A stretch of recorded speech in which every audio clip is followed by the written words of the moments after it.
Here we go. Here we go.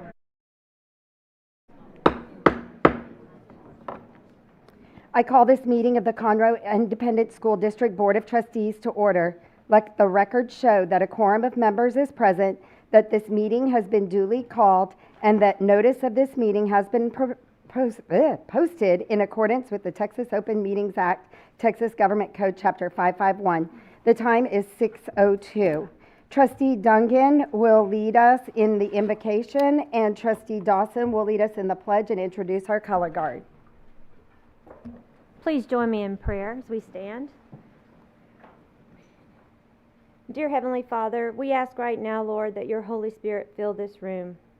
Touch our lives and soften hearts so that your voice is the one we hear. Guide us, Lord, as a board and as a district so that the children we serve remain at the forefront of every decision we make. Give us the knowledge and discernment to ensure our ways are your ways. Help us, Lord, as we listen and discuss topics that impact our students and our teachers.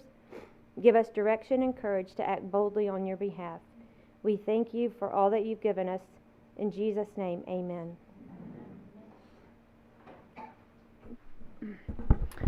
Are we doing the pledge first or the color guard first?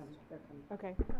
We are honored to have College Park High School Marine Corps' Junior ROTC Color Guard, under the direction of Lieutenant Colonel Nicole Mowry, present the colors for our pledges.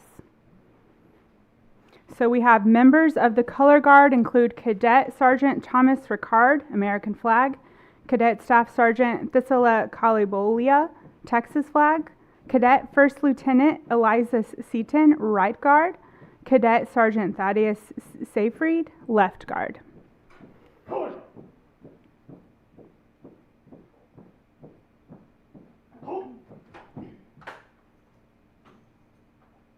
Carry colors.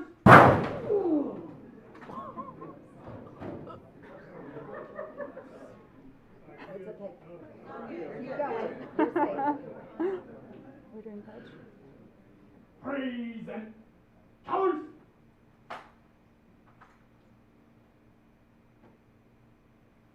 The American flag. I pledge allegiance to the flag of the United States of America and to the republic for which it stands, one nation, under God, indivisible, with liberty and justice for all. I'm sorry, that was the Texas flag.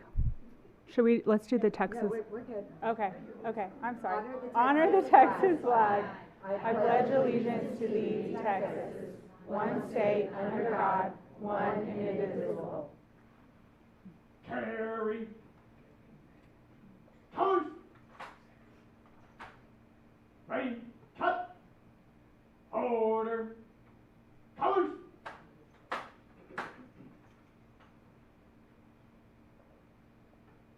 Right.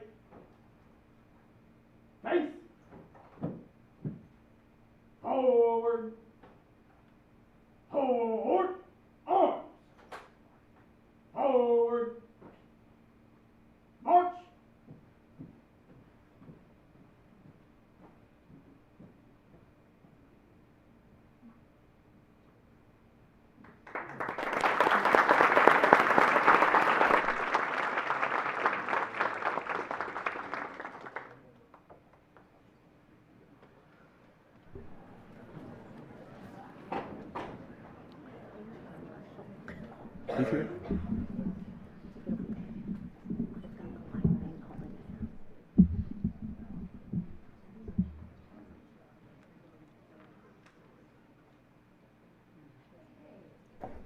Moving on to special recognition. Well, first I'd like to thank the Color Guard, and that was an unforeseen experience there. But I'd like to move on to item 2A, special recognition for our 2025 UIL 6A Girls 114-pound weight class wrestling state champion, Riley Rayome, the Woodlands High School. All right, we are going to celebrate tonight state champions from 3 different schools, and I know we are dealing with a little bit of traffic issues, so I'm not sure if we're going to actually start with Riley or not, but I know we're going to start with Coach Jim Rapp from the Woodlands High School, who has 2 state champions to introduce tonight, and he will call the audible as necessary, football coach. All right. And before we begin, sir, I just would like to ask all of our athletes, their families, the coaches, to wait until the end to leave, because one of our trustees is going to share a word with you all. Thank you. The last time this didn't work, I want to make sure I'm good. Okay. Good evening, President Odenweller, esteemed members of the Board of Trustees, and Dr. Knoll. Thank you for taking time to recognize two incredible athletes and programs from the Woodlands High School. It's an honor to be here with such a dedicated school board who makes our school community stronger. Thank you so much for everything that you do. It's with great pride that I introduce to you a coach who has built our powerlifting program from day one. With unwavering commitment to excellence and a deep understanding of the sport, he's developed a program that has not only excelled locally, but has risen to become a true powerhouse in both the regional and state levels. Under his leadership, our athletes have pushed themselves to new heights, shattering records and taking great pride in being a part of this team.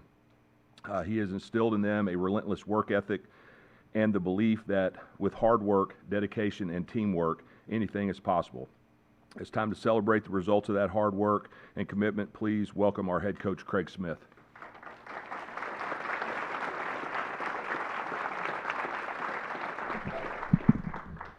Thank you, Coach Rapp. I want to start by thanking Dr. Knoll and the board and Conroe ISD for supporting the sport of powerlifting. There's a lot of districts around that don't, and it's just, such a great opportunity for our students in Conroe ISD to find something else to be part of and to find success.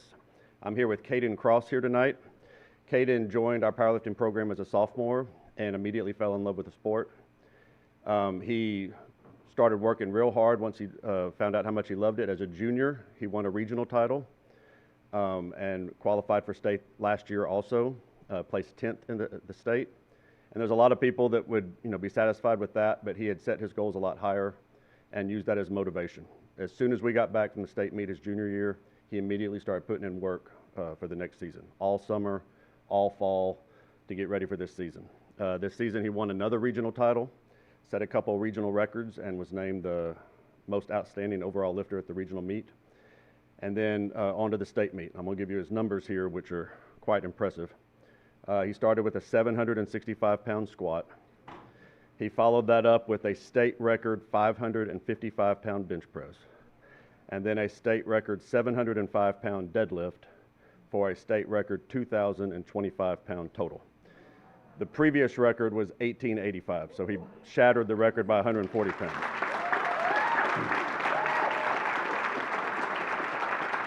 As this sport continues to grow, these kids are getting more opportunity to lift after high school, and Caden is going to get the chance to lift at Sam Houston in the future. He is our 8th individual state champion at the Woodlands High School, and as a coach, there's nothing more rewarding than seeing someone put in the work and set those goals and achieve those goals. So I give you your 2025 242-pound state record holder and state champion, Caden Cross.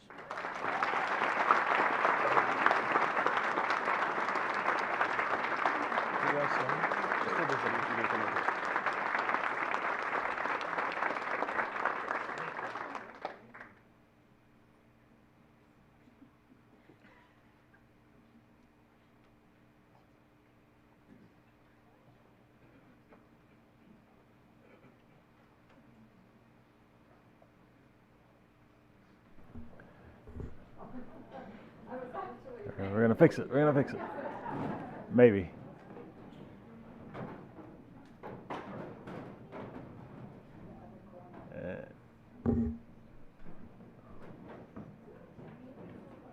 That's better. Thank you, Marshall.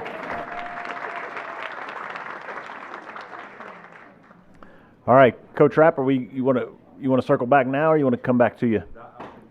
Okay, we'll come back to you. How about that? All right, up next we will invite our principal from Oak Ridge High School, Mr. Sean Allman.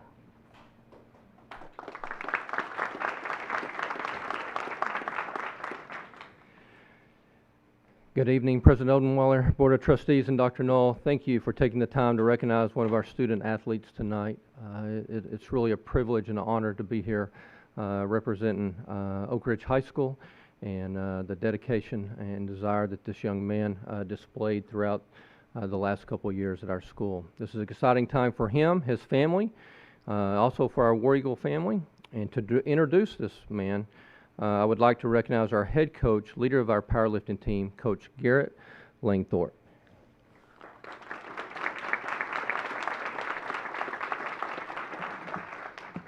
So first I want to start with just saying how proud I am of Nick. I've never seen an athlete so dedicated to a sport than I have with Nick. Last year, he finished 7th place at the state meet. I think from that day on, just like Caden, there was no doubt. You could definitely tell that this was something that he wanted to do, and I think everything he did revolved around getting better because he knew what he wanted to do this year. I also want to thank the teachers and coaches at Oak Ridge that shaped Nick. Our assistant coach Taylor Cobb couldn't be here tonight, but he was huge in Nick's life and was a mentor to Nick, and I know he's huge in helping him succeed there. So the first time I met Nick, I saw him in the weight room, and I could tell this is a sport that he would be really good at, but I knew he had never done it before. So I asked him, I said, "This is something that you want to do?" And he was like, "Well, sure. I've never done powerlifting before, but I think I can do it. If you think I'm good at it, then let's do it." So first meet of the year, we go to Grand Oaks for a meet, and he finishes 5th in his weight class. And I'm gonna read you some of the numbers because the difference between his first year and what he did this year is incredible. So first meet, he finishes in 5th place with a 540-pound squat, 355-pound bench, and a 425-pound deadlift, which he's laughing now because of what he did here in a second. You're gonna see. So a grand total of 1,320 pounds, right? Nothing great, but it's his first meet, just learning. This season he set a new regional squat record of 805 pounds. So he now holds the regional squat record. He had a 525-pound bench and a 625-pound deadlift for a new regional total of 1,955 pounds. So if you're doing the math, it's a 635-pound difference between his first meet and his last meet, so quite a bit. So not only Nick was our leader of our team through his performance at the tournaments, but for our JV lifters. He helped so many of our JV lifters out this year. He showed up to every single meet. I think he wrapped, 900 knees, sweating. So they definitely looked to him as a mentor, right? He wrapped their knees. He was a coach. He was a mentor for our young lifter. Nick is also the first state champion at Oak Ridge High School since 2007. So that goes back before they even kept it digitally. So, as you can tell by his shirt, he's going to lift for Sam Houston along with Caden. I think with those two on their team, who knows what's going to happen.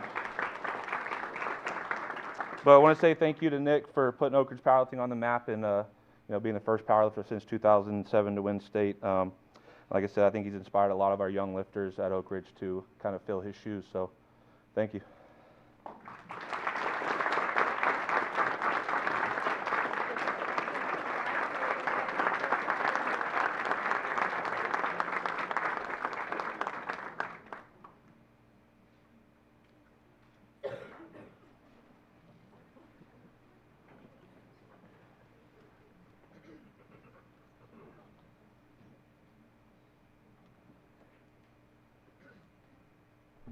All right, up next, Grand Oaks High School, Mr. Buddy Bush.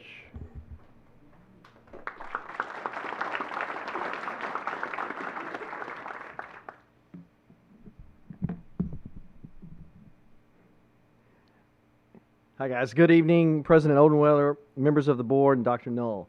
It's a grand day to be a Grizzly. Again, I'm James Bush, the proud principal of Grand Oaks High School, and it's a privilege to be principal and serve wonderful students that we have at Grand Oaks. It's also really fun being here recognizing state champions, and I could get used to doing this a lot. We want our staff and students to growl every day in everything that they do. Tonight, you're going to meet an amazing student athlete that represents our growl in everything that she does. Leading her in this journey is her coach, Aaron Johnson. Coach Johnson is a motivator and has created an outstanding culture within our girls' powerlifting program. Ladies and gentlemen, Coach Aaron Johnson.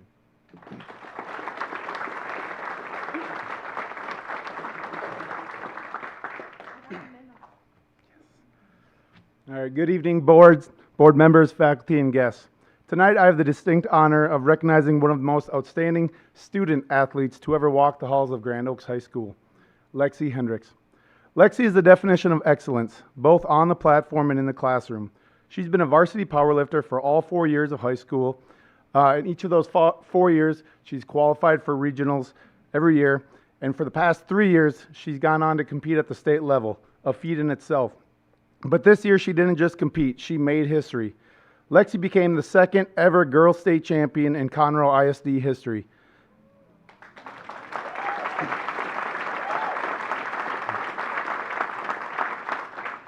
Not only that, she set the all-time state bench press record in the unequipped division for her weight class, cementing her name in the record books forever. She's been a 2-year team captain and currently holds an incredible 10 school records at Grand Oaks for the last 7 years that we've been open. So yes, 10 records. All right, but what truly sets Lexi apart is that her success extends beyond athletics. Academically, she's in a league of her own. Lexi has a weighted GPA of 4.68, was named first team academic all-state, was selected as student of the year by the Rotary Club of the Woodlands. And if that wasn't enough, Lexi will soon be signing her official letter of intent to continue her powerlifting career at Baylor University.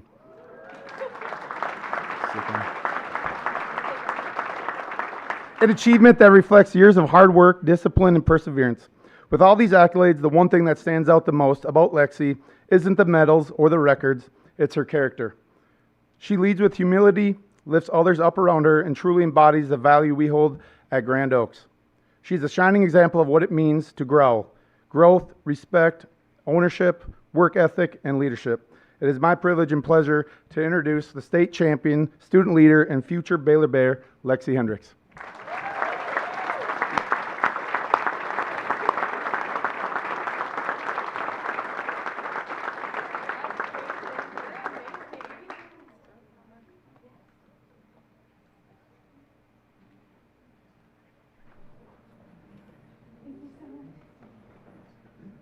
All right, Coach Rapp, we'll circle back to our state champion wrestler. I'm glad to have the opportunity to come back and speak one more time. It's my absolute pleasure to introduce someone who has not only brought passion and discipline back to our wrestling room, but who has also sparked a true revival in our program.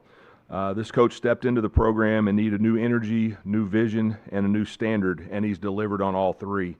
Since taking the reins, he's committed himself to rebuilding from the ground up, pushing athletes to their potential, establishing a culture of hard work and accountability, and laying the foundation for a long-term success. Under his leadership, our wrestlers have grown tougher, more skilled, and more determined than ever. And tonight, he's here to introduce the results of that vision and commitment, an athlete who's embodied the grit, resilience, and excellence in this program, what his program stands for, and not only that, she's his daughter. I'd like to introduce Coach Jeff Rayom.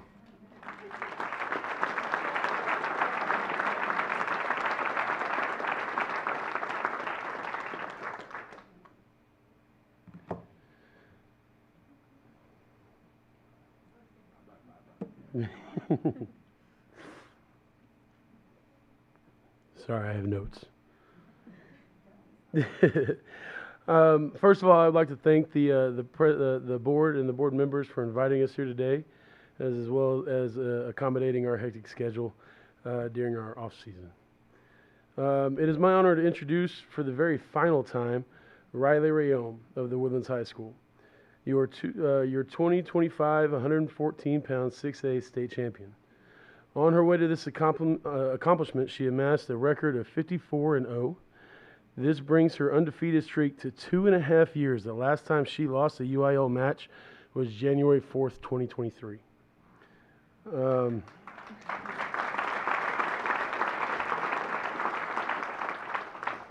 As a senior, she stands here with a total high school career record of 215 wins and 5 losses. She is a 4-time district state champ and a 4-time most outstanding wrestler. She's a 4-time regional champion, and she's a 4-time 6A state placer as well as a 3-time state placer. Not only So going back, the record of 215 wins, we believe is a UIL record for female wrestlers.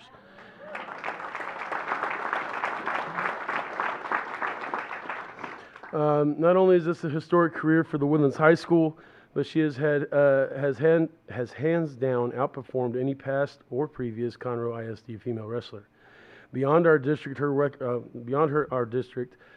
record for wins is the best we can find of any female athlete in the state on record.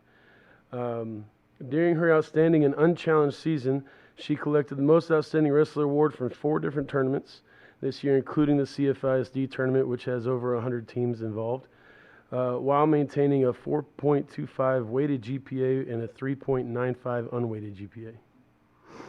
Her performance this year has awarded her the Texas High School Coaches Academic All-State, as well as a state super elite team member, the National Wrestling Coaches Association Academic All-American, as well as Scholar All-American and Character and Leadership All-American Award winner. She was the Vite Female Wrestler of the Year, and she was just recently awarded the Texas High School Wrestling Coaches Association Female Athlete of the Year Award. Finally, she is the Texas winner and nominee for the National Tricia Saunders Award, which, for those of y'all who don't know wrestling, is kind of like Heisman for like female wrestlers. Beyond her personal accomplishments, she also served as team captain all 4 years of her high school career, 3 of which were at the Woodlands High School, where she led the team that doubled its state qualifiers every year she was there. She has no doubt put the Woodlands High School back on the map as a wrestling school, and she has declared by herself that Conroe ISD is a great place for wrestlers no matter what school you're at. It has been my life's honor serving as her coach and father, and while my heart hurts from the loss I'm about to experience both on and off the mat, I couldn't be any prouder of the amazing, dedicated, and hardworking young lady she has become. She has exhibited the textbook definition of what every coach's kid is expected to be and what every father wishes his little girl to be.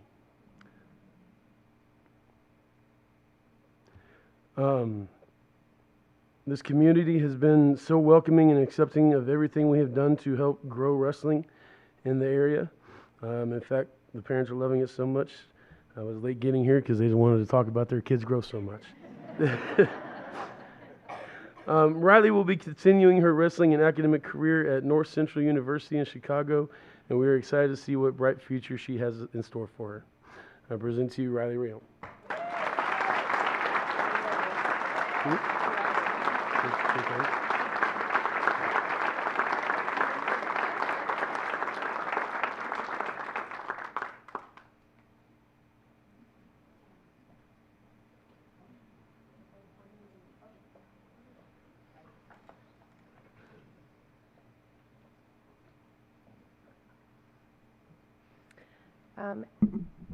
So athletes, wow, I'm really in awe of you guys.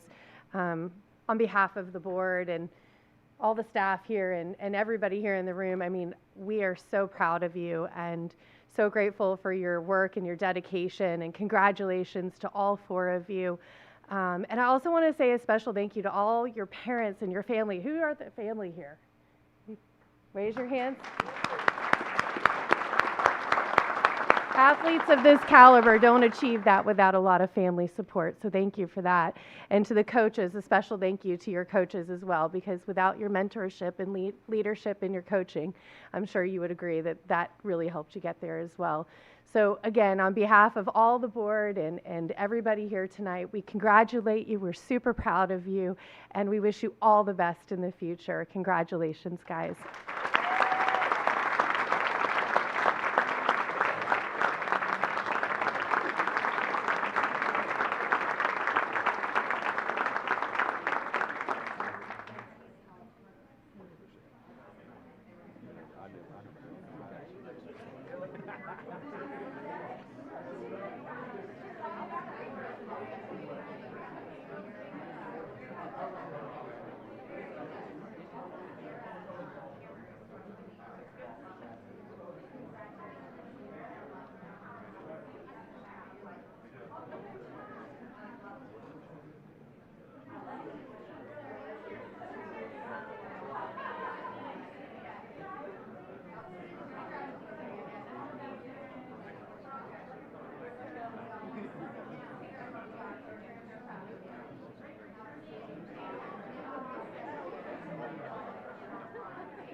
We kind of changed things up a little bit last month, and I felt terrible when the athlete had left and didn't get to hear the board's remarks. So I want to make sure we made sure they were here today.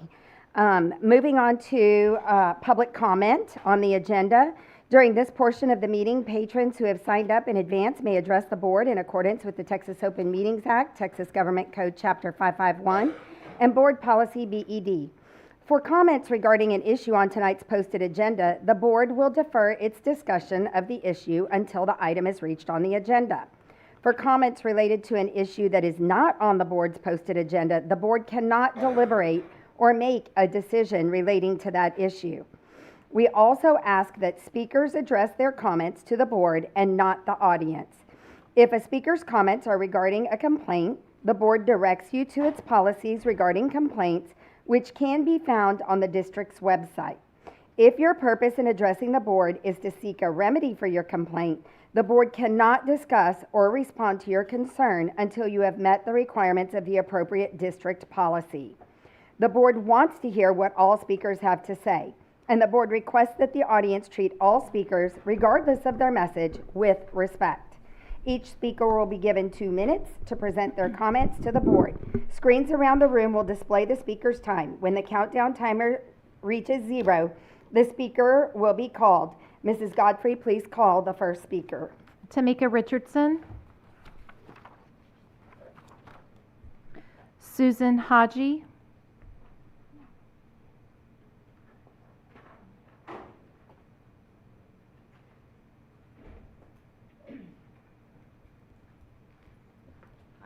I'm Susan Haji. This is the first time I've ever been here, so you all bear with me. Just to introduce myself, I'm a Conroe Independent School District transportation employee. I've been there for about 3 years now. I'm a standby driver, and in case anybody doesn't know, I'm one of those that fill in whenever anybody's not here. I'm trying to learn how things work. I've spoke with management, supervisors, because we have a real desperate need for drivers. I know that a lot of people already know that, parents, any that are still here behind me, and of course teachers. I feel that there's a lot of things that haven't changed over the years. I come from a district, Klein, many years ago, but because I have about 7 years total. I always wanted to be at Conroe because this is where I live, this is where I went to school myself, my children went. I'm asking at this point because I don't know the basics, I don't know what you do, what we can do to help the drivers. It's been rough the last couple years because there's not been a lot of influx for us. There are incentives, a little bit here and there. There's absolutely none as a standby, really. I'm there at 4 in the morning. If anybody cares, and I'm usually there till about 6. Makes it difficult for me to get to a meeting like this. This is why it's the first time and that I've ever had enough courage to come up here and learn. We're as dedicated as the teachers. We care about the children as much. I feel that the bus drivers, though, struggle because we're considered not a career job. I've only put in 7 years total, but my coworkers, my other standbys, have sometimes put in 25 years and then come back as a part-time person. Does that mean I'm done? Yes. Okay. But I want to come over there. Huh? And I want to say thank you for what you do. No, you're welcome. I mean, we love this. We love this. The bus drivers are important to all of us, and I just want you to know that. Thank you. I appreciate And we will that. take this into consideration. Thank you. Abby Strecker.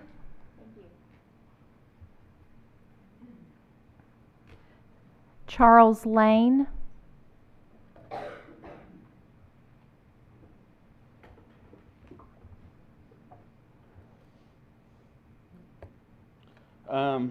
I'm here because about a month ago, a elementary school counselor stalked my mother, my third grader, and my kindergartner at a school event, followed him out to the parking lot, and verbally threatened my third grader. There are many people in this room that know about it, and as far as I know, today, she still is working here. That's it. Jeff Zedler.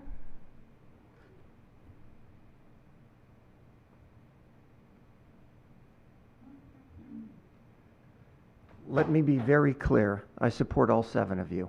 Have no doubt. I wanted to thank you for what you do. You don't get paid. You work long hours for free. You paid for your own flyers and other election materials. You spent hundreds of hours running for office on your own funds, and you took a chance. You're not reimbursed for your own gas mileage, yet drive to countless school functions. Your dedication takes away from your own family and your own kids. It's called sacrifice, and everyone is free to run for office. It's easy to sit in the shadows and criticize. It's difficult to sit up where you are, all 7 of you. On top of that, you can't even defend yourselves or speak out. The people who accuse you of fringe right ideology were perfectly happy with an ex-president who had severe cognitive issues, and yet he alone held the thermonuclear launch codes. The people who accuse you of a fringe right ideology cheer Teslas burning with dangerous cobalt chemicals pouring into the environment, and yet claim to be worried about climate. People who accuse you of a fringe right ideology cheer those who walked 4,000 miles and broke our laws to get into a country created by so-called far-right founders. People who accuse you of a far-right ideology would be perfectly happy if every young girl in America lost her starting position in sports to a biological man. I want you to remember something. If 10,000 enemies filled this conference room with all their love and empathy for you, that's a good thing. That's the goal. You don't need to appease them. You don't need to please them. You don't need to negotiate with them. When you make these people unhappy, that's the objective. Thank you. Carolyn Nini.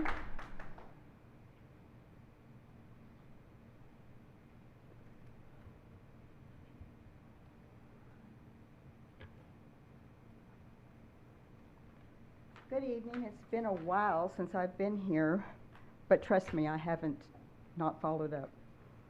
Today I'm going to be addressing the Bluebonnet curriculum. I must start by saying how disappointed I am with this Board of Trustees and the way they handled it. I understand at the request of the board, a committee of elementary school teachers was formed to review the curriculum and present to their conclusions, ideas, and concerns. However, I also understand that the meeting was canceled because you felt it would be redundant and you were pressed for time to order the materials for the 25-26 school year. What happened to your promise to always support the teachers? Yet you do not bother to ask them of their opinion. Are you smarter than they are? These are the people who are in the classrooms working with these children every day. Who better to listen to for their opinions? Last month, several teachers and parents spoke against the curriculum. There are concerns that the material was not age or grade appropriate. A teacher gave an example of some verbiage that was absolutely on the level of a high school student and not suitable for K through 5. What are we doing here? You have set these children up for complete failure. I guess this time next year we will again see another drop in scores for these children. Ladies and gentlemen, you are witnessing the destruction of education in America and the deliberate dumbing down of our children. No longer are these children being taught how to think, but rather what to think. This is called grooming.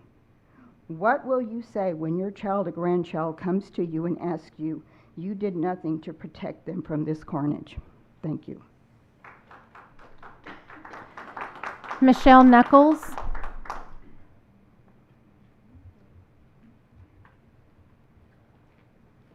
I'm not reading any books today, so everyone can relax. Last fall, a few friends and I donated books for review for our district, for our district library coordinator to review. Among them was a set of Tuttle Twins books written for 5th and 6th graders, although I'll admit that I have read them myself after my kids go to bed. They're very good. One of our favorites is the Leviathan Crisis, which draws lessons from Crisis in Leviathan by economist Robert Higgs. The series was approved for placement, and the district library coordinator, Melody Heiser, even approved 2 more sets. And we just spoke, and it sounds like I'm looking for more donors. Amazingly, thanks to trustee Tiffany Nelson, both additional sets have already been purchased and shipped and may be here. Trustee Nelson, thank you for your generous donation. These books help children with their families engage in stories that inspire freedom, entrepreneurship, and personal responsibility, and you've made a meaningful investment in our children and ultimately in the future of our country. Today, I'd like to donate another book for review, Irreversible Damage by Abigail Schreier, which is here. Schreier is a journalist who focuses on the concerns of the gender phenomenon as well as experiences of detransitioners. If accepted, it will be the only book in Conroe ISD libraries that shares this perspective. While there are already hundreds of copies of books, probably over 100 titles, that cover transitioning, the gender spectrum, and even how to do so without your parents' knowledge. So she's here, so I'm going to go ahead and hand off to her, but thank you so much. Lynn Greaves. Okay, hi. I know it's been a while. I've been busy, you know, high school and all that, senior burnout, also recent politics have been very much so preoccupying. Anyway, so with this whole Bluebonnet curriculum thing, don't. I found this change.org petition. I don't know if the camera can see it, but it's not that hard to find. With, as of a few minutes ago, 1,985 signatures wanting you to not adopt the Bluebonnet curriculum. Parents don't want their kids learning from a religious-based curriculum in elementary schools. Next, there have been a whole lot of anti-trans bills over in Austin at the capital of Texas. Please do the bare minimum amount of transphobia you can with all of your district policies. Don't go any further than necessary if possible. And a few other comments.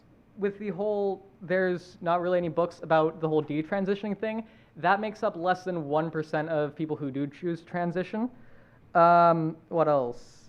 The whole, you paid for campaigns yourself. Let's be honest, we all know that's probably not true. Politics in general. With buses, a lot of my friends have actually come up to me and said, hey, you talk at board meetings. Could you bring up buses and the issue with the scheduling? Listen to your bus drivers. It definitely needs being worked on. Yeah, that's just about everything I want to talk about. Melody Heiser.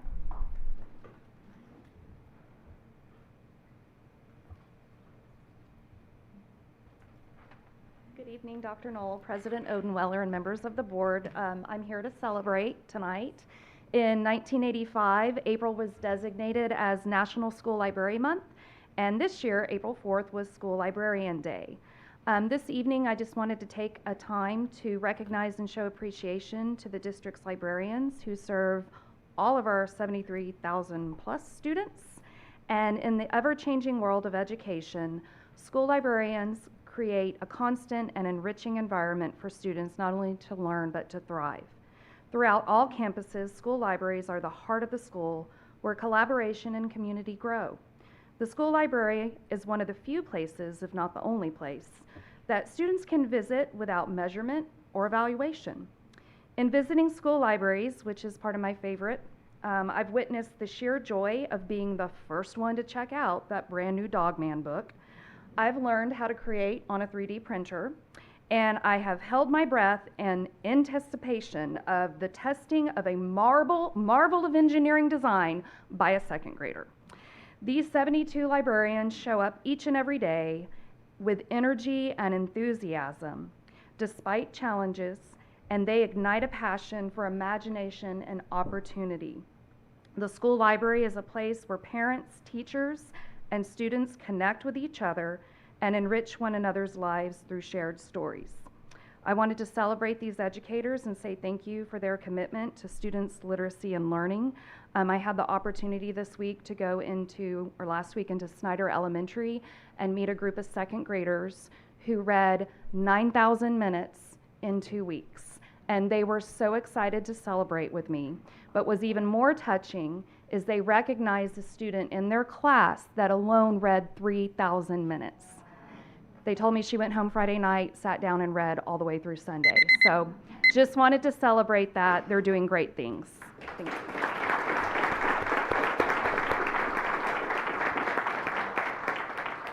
Carrie Freemeyer. Good evening, President, members of the board. I just wanted to mark this down on the schedule that on May 6th, Tuesday, May 6th, we have our Salute to Education ceremony where we will be celebrating and honoring those campus members that have been recognized for being Teacher of the Year, Rising Star, Humanitarian, and our Friends of Education that help out on our campus. I also wanted that to be heard over the streaming, so that way we know and are aware. But thank you. We would love to have you there. Again, this is a great opportunity to recognize our campuses and recognize our people that are hardworking and dedicated, and just to come out and take pride in the people that are in our community. Thank you.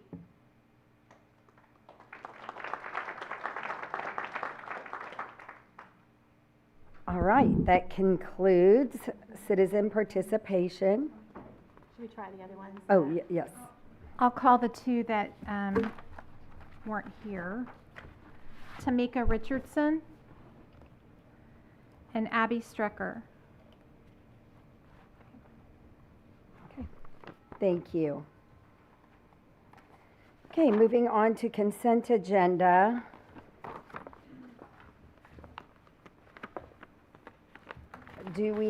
Are we good to move forward on that? I had a quick question on item I about the TEAC certification form. Are you requesting that we remove that from consent agenda and address it? Yes, just real quick. Okay. Any other concerns? All right, hearing none, can we go ahead and take a vote on accepting consent agenda as presented with the exception of item I? So moved. All right, do I have a second? Second. All those in favor show by the uplift of hands. Okay, that shows unanimous, 7-0. Do we come back to I now? We can do it now. Yeah, okay, absolutely. that'd be Dr. great. Upshaw, will you come up?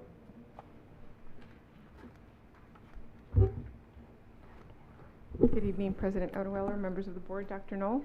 How can I help? Hi, sorry to put you on the spot like this. So I was just looking at the document, super helpful document, so thank you for putting that together. It talks about English RLA, K through 5, and I just wanted to get some clarification. We have quite a few resources on that document. We have Bluebonnet, Benchmark, and then quite a few other supplementary sources, and I didn't know where we were landing with the other resources. We hadn't really talked about that as part of Bluebonnet implementation. So when we've adopted as a board our Bluebonnet implementation, we currently, in our literacy block of instruction, it's 145 minutes of instruction.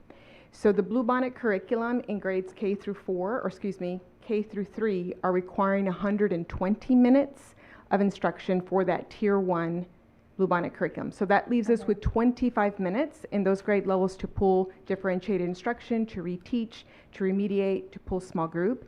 So currently we are looking at resources to be able to provide that supplementation. So that's why those resources have remained on that list.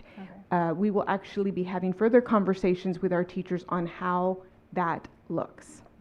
Okay, but Bluebonnet will be the primary. Bluebonnet is the primary. It's not changing. Sorry, guys. Correct. Tier 1 instructional resources or Okay. resource. Yes, ma'am. Thank you.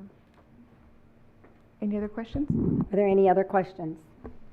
My only concern was that I know that several of the Heinemann products are a concern with the TEA and their approved list at this point. And I would like us to not move forward with any item that is on their not to use list. Okay. Are some of these on there not to use list? I'm just making it as a general statement that we not have them. I wanted it stated that we not use any of the items that are on the do not use list or not approved list by TEA. I'm not implying these are, I'm just wanting to double check them. Okay, so what I hear is that we would be willing to accept the ratification with the double checking of Yes. those to be removed from the list. Yes, ma'am. Anyone else? I just know there's a lot of updates and things have been changing, so I'd like to double check that. Okay. May I seek for clarification? Yes. Update from their removed unacceptable list? Well, the last time I looked, there were several Heinemann products, especially under reading, that were no longer on the approved list for TEA. They actually had red X marks next to them. I don't, because I'm not completely certain what the wording of it was. Was it guided reading? Was it reading nonfiction?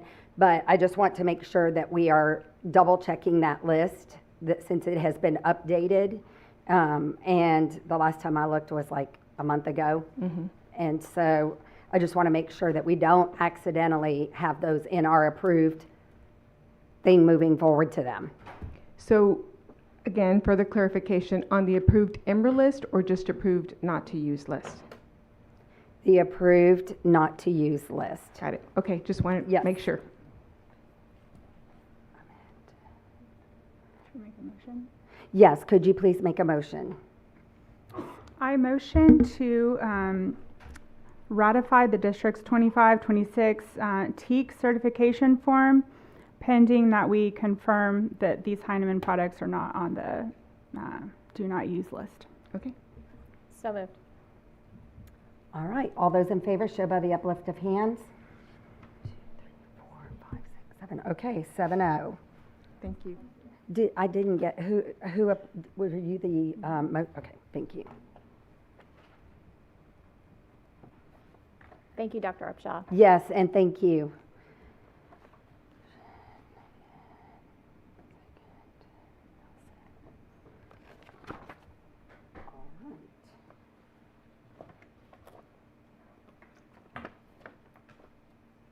Moving on to another fun part of this evening, and human resources. Dr. Knoll, we're up All to right. the fun stuff. A lot of celebrations here tonight. As we'll name 5 principals. We'll start with our new principal at Milam.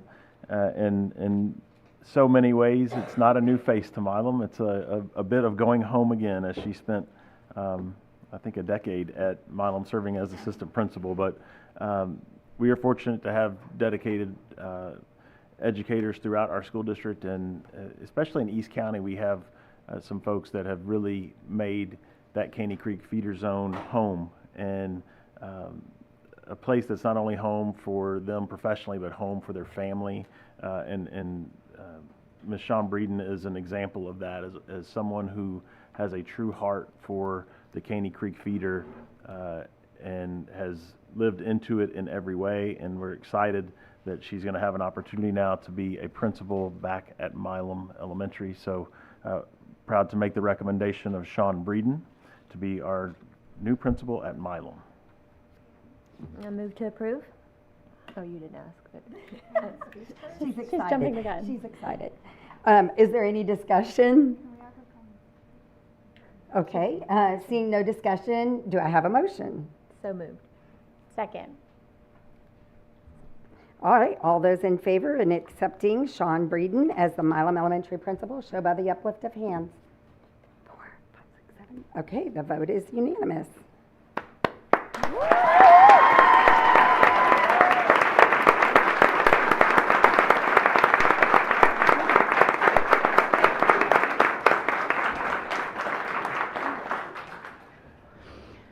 President Odenweller, members of the board, and Dr. Knoll. Thank you for this incredible opportunity to lead at Milam. For 24 of my 27 years in education, I have been a part of the Caney Creek community. After starting as a teacher at San Jacinto Elementary, my husband Jeff, who is here tonight and has always been my biggest supporter and my rock, we decided to raise our kids in this community. My children,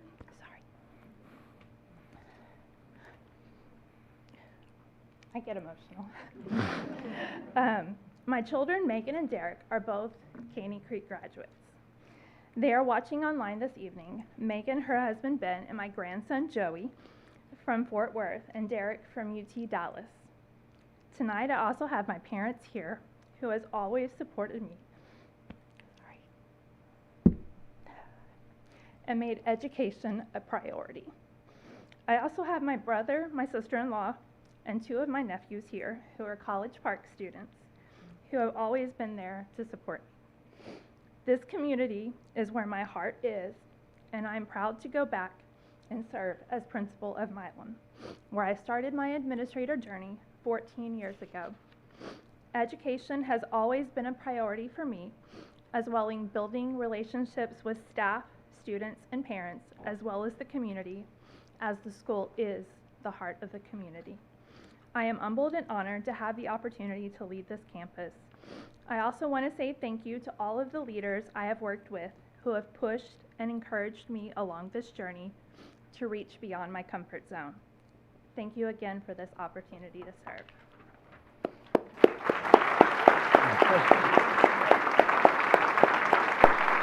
Congratulations to you.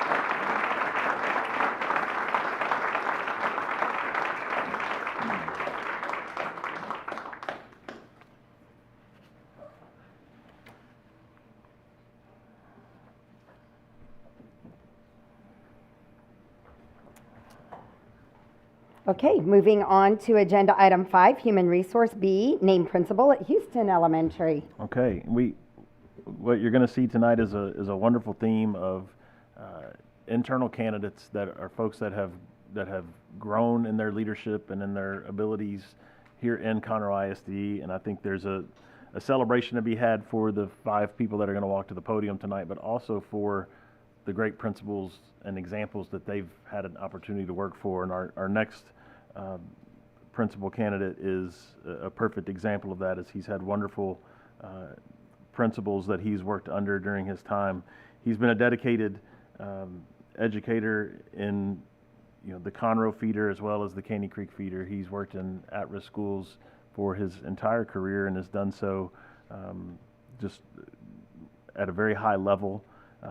And he is, we have been tracking his success and his progress for many years, and it's just been a question of when and where will be the perfect opportunity, and there's no question that Houston Elementary is the perfect opportunity for him. So I'm proud to make the recommendation of Miguel De La Torre to be the next principal of Houston Elementary.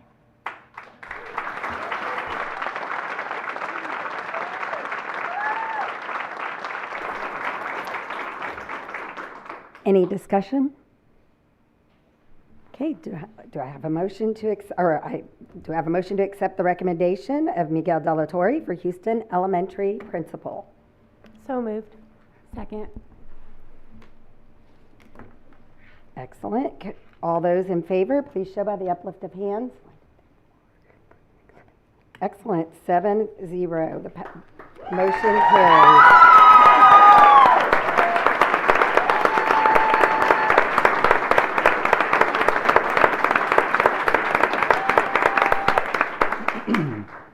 President Odenweller, members of the board, and Dr. Knoll, thank you for approving me as the next principal of Sam Houston Elementary. I'm truly honored for the opportunity to lead this campus in such a great district.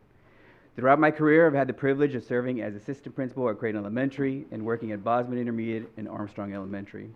These experiences have prepared me for this exciting new chapter.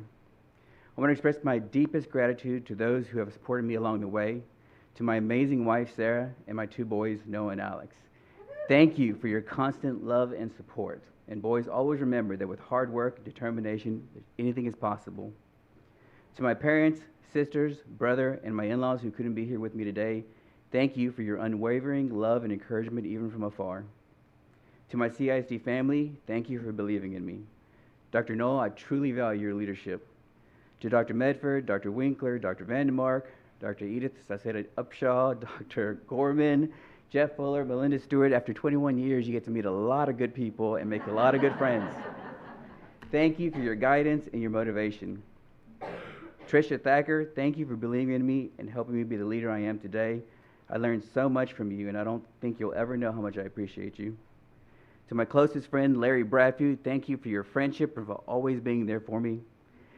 Dr. Garcia and my Creighton family, it was an honor to serve as your assistant principal. The times we shared and the memories we created will always have a special place in my heart. And to my new Sam Houston Elementary family, I'm so excited for what lies ahead, and I can't wait to meet you all and do some amazing things together. Go Jets! God bless you all and have a wonderful evening.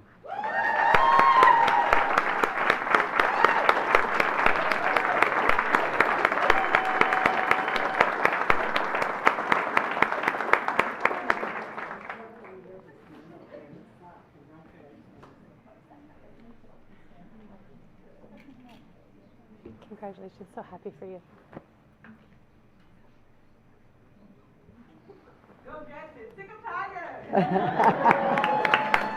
A lot of excitement there. Agenda item 5, Human Resources C, named Principal of Grangerland Intermediate. Dr. Knoll? Okay. Well, I assure you that Dr. Garcia is still going to be our friend after this one, right, Dr. Garcia? So we just stole one assistant principal from Creighton, and we're going to do it again here, which is a testament to the great work that Dr. Garcia is doing at Creighton. But as we look to the future of Grangerland, there's been so much hard work done there this year, and they're making such great progress that to have a new instructional leader there, we needed someone that truly understands data, has that mindset, and we've been able to identify a candidate that not only has the knowledge base, but has the experience level. She's been successful in multiple intermediate settings in Conroe ISD, but also having served as a teacher at Moorhead Junior High, she knows exactly where Grangerland students are headed, which is a perfect gift for those students and teachers. And so I'm proud to make the recommendation for our new principal at Grangerland of Miss Lauren Rucker.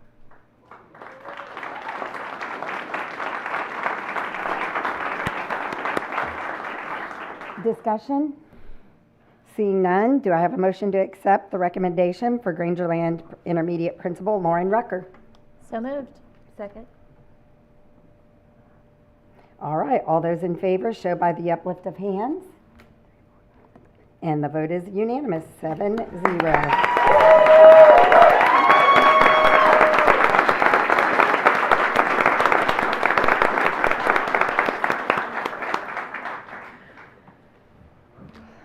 Good evening, President Odenweller, members of the board, and Dr. Knoll. It is with immense gratitude and profound humility that I accept the position of principal at Grangerland Intermediate.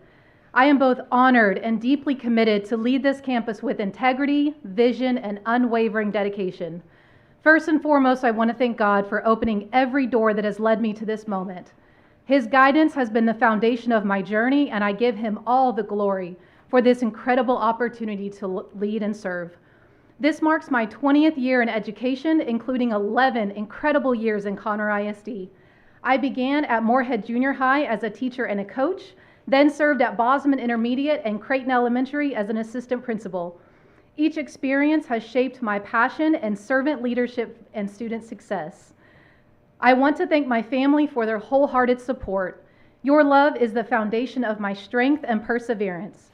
To my husband Jason, my dad Jack and his wife Martha, my brothers Austin and Jarrett and their families, my stepchildren Kara and Mike with his wife Bailey, my in-laws Ronnie and Belinda, Carol and Ben with his wife Angela.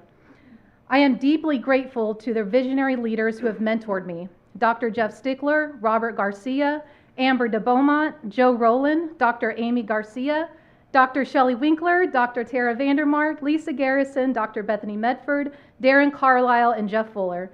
You have instilled in me the essence of transformative leadership acknowledge my strengths, and consistently encourage me to rise to my fullest potential. To the remarkable staff at Creighton Elementary and Bosman Intermediate, it has been an absolute privilege to serve as your assistant principal. Your encouragement and collaborative spirit have profoundly impacted my journey. To my new Grangerland Intermediate family, I am inspired by your growth and energized to embark on this new chapter. I am devoted to cultivating excellence for our staff, our students, and our community through strong support and continued focus on academic growth and achievement. Thank you again for this great opportunity.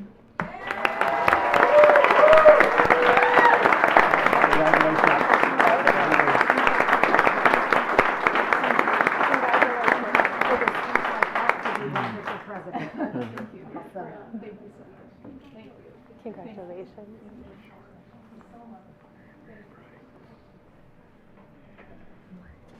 All right, moving on to item D, name principal for the virtual school. All right, one of our newest campuses in Conroe ISD, one that we are very proud of and we know holds a very bright future.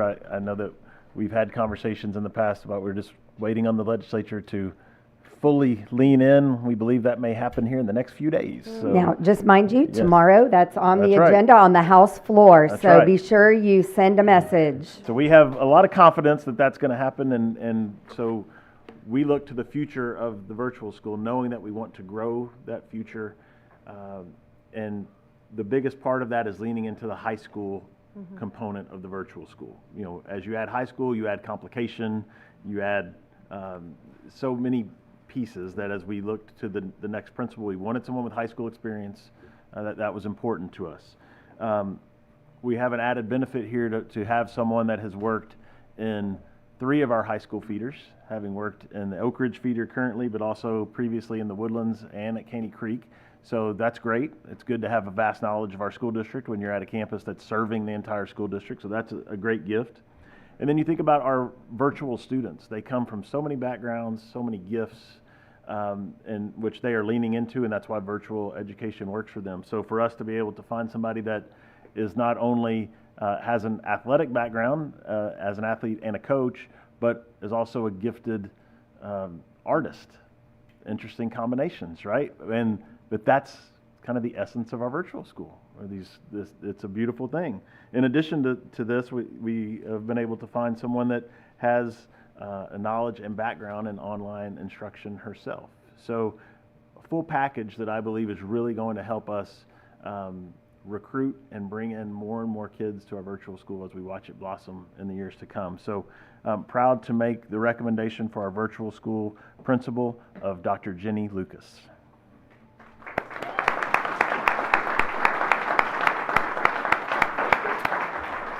Any discussion? All right, do I have a motion? So moved. Sorry, I should have said that. She needs to hear her name stated. Do I have a motion to accept the recommendation for Principal Jenny Lucas for the virtual school? So moved. Second. Thank you. Sorry, ladies. All right, all those in favor show by the uplift of hands. 2, 3, 4, 5, 6, 7. 0. And the motion carries.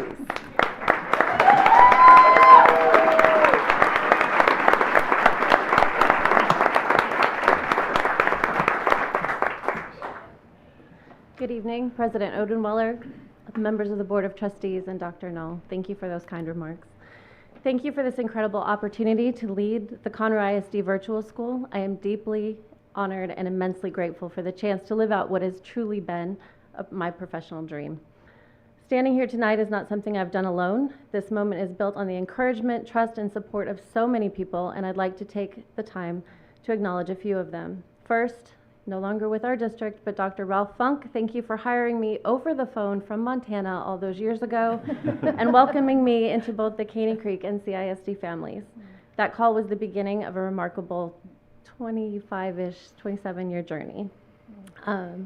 Since then, I've had the privilege of learning from some of the most outstanding leaders in CISD, Dr. Chris McCord, Dr. Mark Merle, Ms. Lisa Martin, Mrs. Marguerite Weatherall, Dr. Chris Povich, and Mr. Greg Kolshin. Thank you for shaping me from a young, inexperienced teacher into a confident educator and leader. Mr. Colshin, your belief in me, especially giving me opportunities to lead at the Woodlands High School, made a lasting impact. Ms. Garrison, thank you for allowing me to be part of the summer programs in CISD. Dr. Stickler, from supporting me as a swim coach at Caney Creek High School to being a continued friend and encourager, thank you. Dr. Horton, your mentorship and friendship have been an unmatched gift in my career. To my Oak Ridge family, thank you for giving this old teacher a chance to grow into a new role. Mr. Barber, your guidance as I transition from teaching to administration has been invaluable. And Mrs. Shalonda Burks, I sincerely hope to lead people like you do, with integrity, vision, and a heart for both students and staff. You inspire me every single day. And finally, no one has been more essential in seeing me, to this moment than my family. My mom, Julie, watching virtually from Montana, and my dad, Sam, watching from heaven. Thank you for your constant love and support. My girls, Chloe, watching from Chicago, Ellery in Milwaukee, Gabby here with her beau Spencer, all 4 successful graduates of the Woodlands High School. Thank you for always being proud of me and supporting me, even when this work stole time and attention from you. And finally, to my husband, Ryan, you already know that I wouldn't be standing here if it wasn't for you. Thank you for your unwavering belief in me and constant reminders that I am who God says I am. Do we know exactly what the future holds for Conroe ISD Virtual School? Getting closer, but not yet. But we do know that it's going to be great. Thank you all.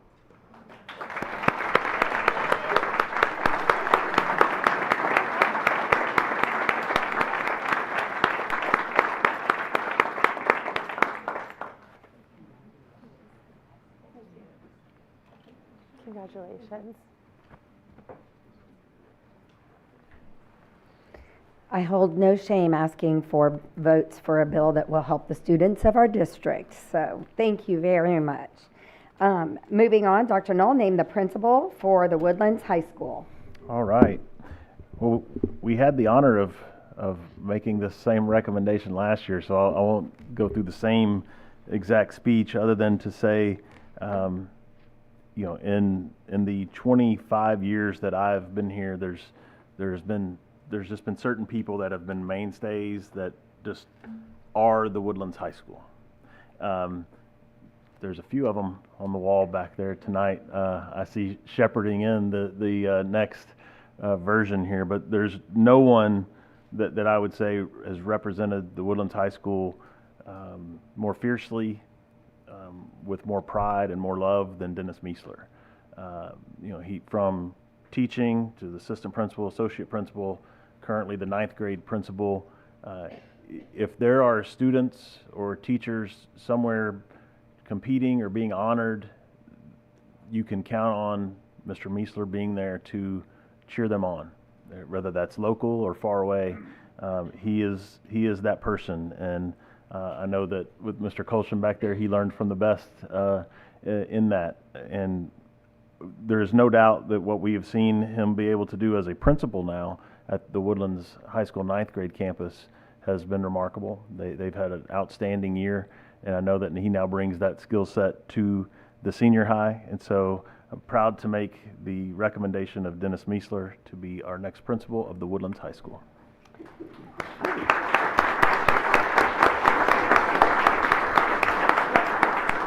Discussion? Okay. Motion to accept Dennis Meisler as the next principal at the Woodlands High School. So moved. I'm going to give that one to Horton and Second. I want in there. and Nelson. Okay, all those in favor, please show by the uplift of hands. 1, 2, 3, 4, 5, 6, 7. All right, 7-0.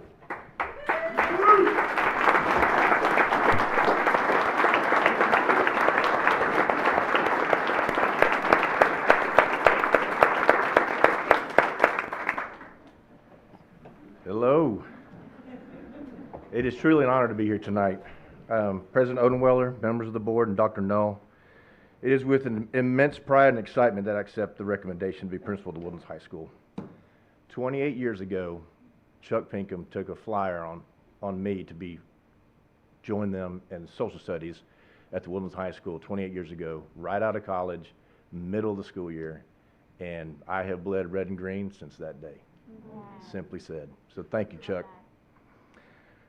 I'd like to thank my family that's here, my mother, Ruth Berry, my better half, Barbara Outlaw, and all of my family watching from across this great state.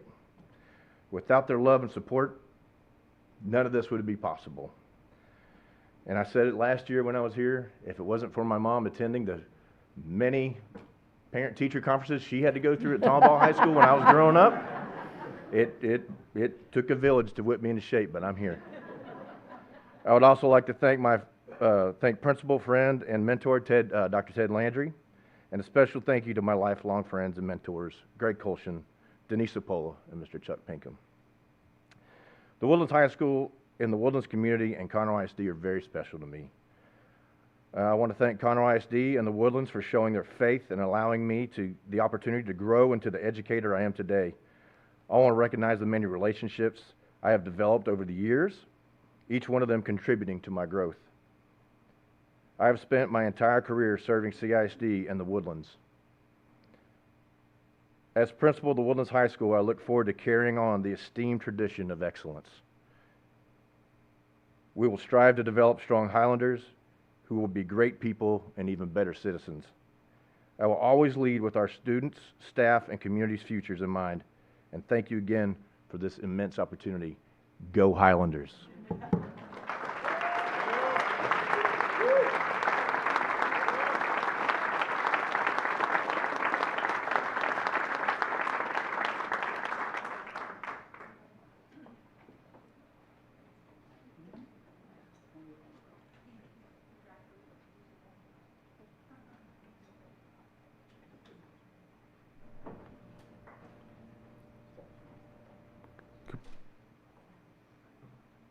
At this time, we're going to take a break and come back in 10 minutes? 10 minutes. The time is 7:14.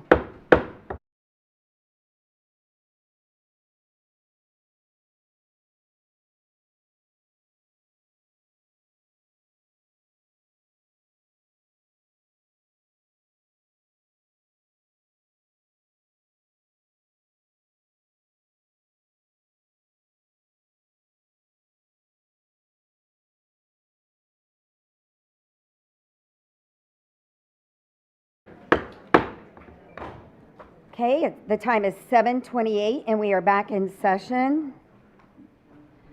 We are on item 6A, teaching and learning. Consider and approve grade level implementation plan for K through 5 Bluebonnet English Language Arts and Reading curriculum.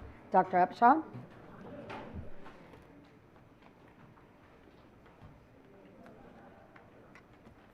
Thank you very much, President Odenweiler, members of the board, and Dr. Knoll. Oh, we have a new remote control. I hope I don't mess things up here in practice. Yes, absolutely. Thank you so much for your time today. We wanted to give you a little bit of update of how we are handling the implementation of our Bluebonnet curriculum. So there are some things that I will go through, and then at the end, we're asking for your approval of grade implementation. It vibrates. So, okay, here, I'm getting used to it. So, one of the things that when we purchase the Bluebonnet curriculum, Bluebonnet is not only a high quality instructional material, it is also considered an OER. So with that, we have to have what's a required transition plan. That transition plan has components where we come to the board and let you know how we're going to work through the implementation of this resource. So this this plan ultimately has to be adopted and approved by the board as we have it. We have to locally maintain this plan. The state doesn't necessarily ask for it, but we have to have it just in case it gets audited.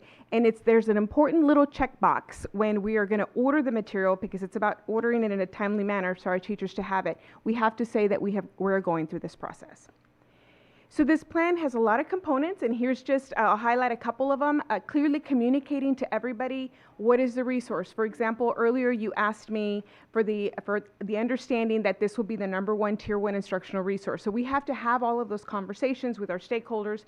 We also have to have conversations about planning time and instructional time, because one of the great things about HQIM material, high quality instructional material, the planning is done for the teachers, and it really is the process of internalizing. So teachers don't have to spend the time trying to gather all the things, because all the things are there. And so now it's time for them to be able to say, now how are we going to lead that, model that, let's practice it, and then talk about their individual students. So with that said, because we have to go through this whole process, and it has a lot of steps and a lot of components with it, we as a district decided not only to lead this plan with just district administration, but also with teacher voice and committees that we had already put together. So what we did, we combined the district textbook committee and the campus contact. We combined them together and said, okay, let's make you the district guiding coalition. And that gave us the opportunity to have teacher voice to work through these steps, to actually dive into the material so that we have knowledge of what we're going to be implementing. So this guiding coalition convened to be able to discuss like grade levels, what grade levels implementation, how are we going to handle planning, what does it mean when third grade has an optional component for foundational skills, what do we do in fourth grade when kids might don't have some phonemic awareness ideas, like concepts that are missing, when will we put that in instruction, when are we doing small groups, when are we doing independent reading. They really came together to help us do that deep dive.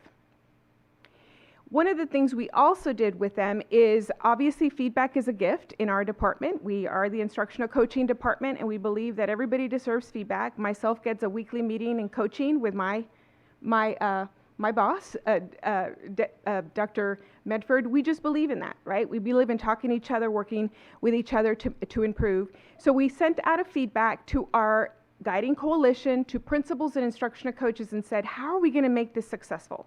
So these were the overarching takeaways. I do know that Dr. Medford in her weekly updates were the ones that Dr. Knoll sends you. We sent you that survey so that you could see those components. And these were the takeaways. Implementing logistics. It's important to know when we're going to make this work, right? What are the instructional minutes, and when am I teaching this and that? Ongoing training and support is important and so key to this. Because remember, teachers are very used to not having a robust curriculum that has everything in it. So they still want to go grab things. Well, the things are there for you. Now it's time to internalize and practice. Clearly define expectations. For example, in the Bluebonnet curriculum, there are 2 times a week that they do small group and 2 times a week that they do independent reading.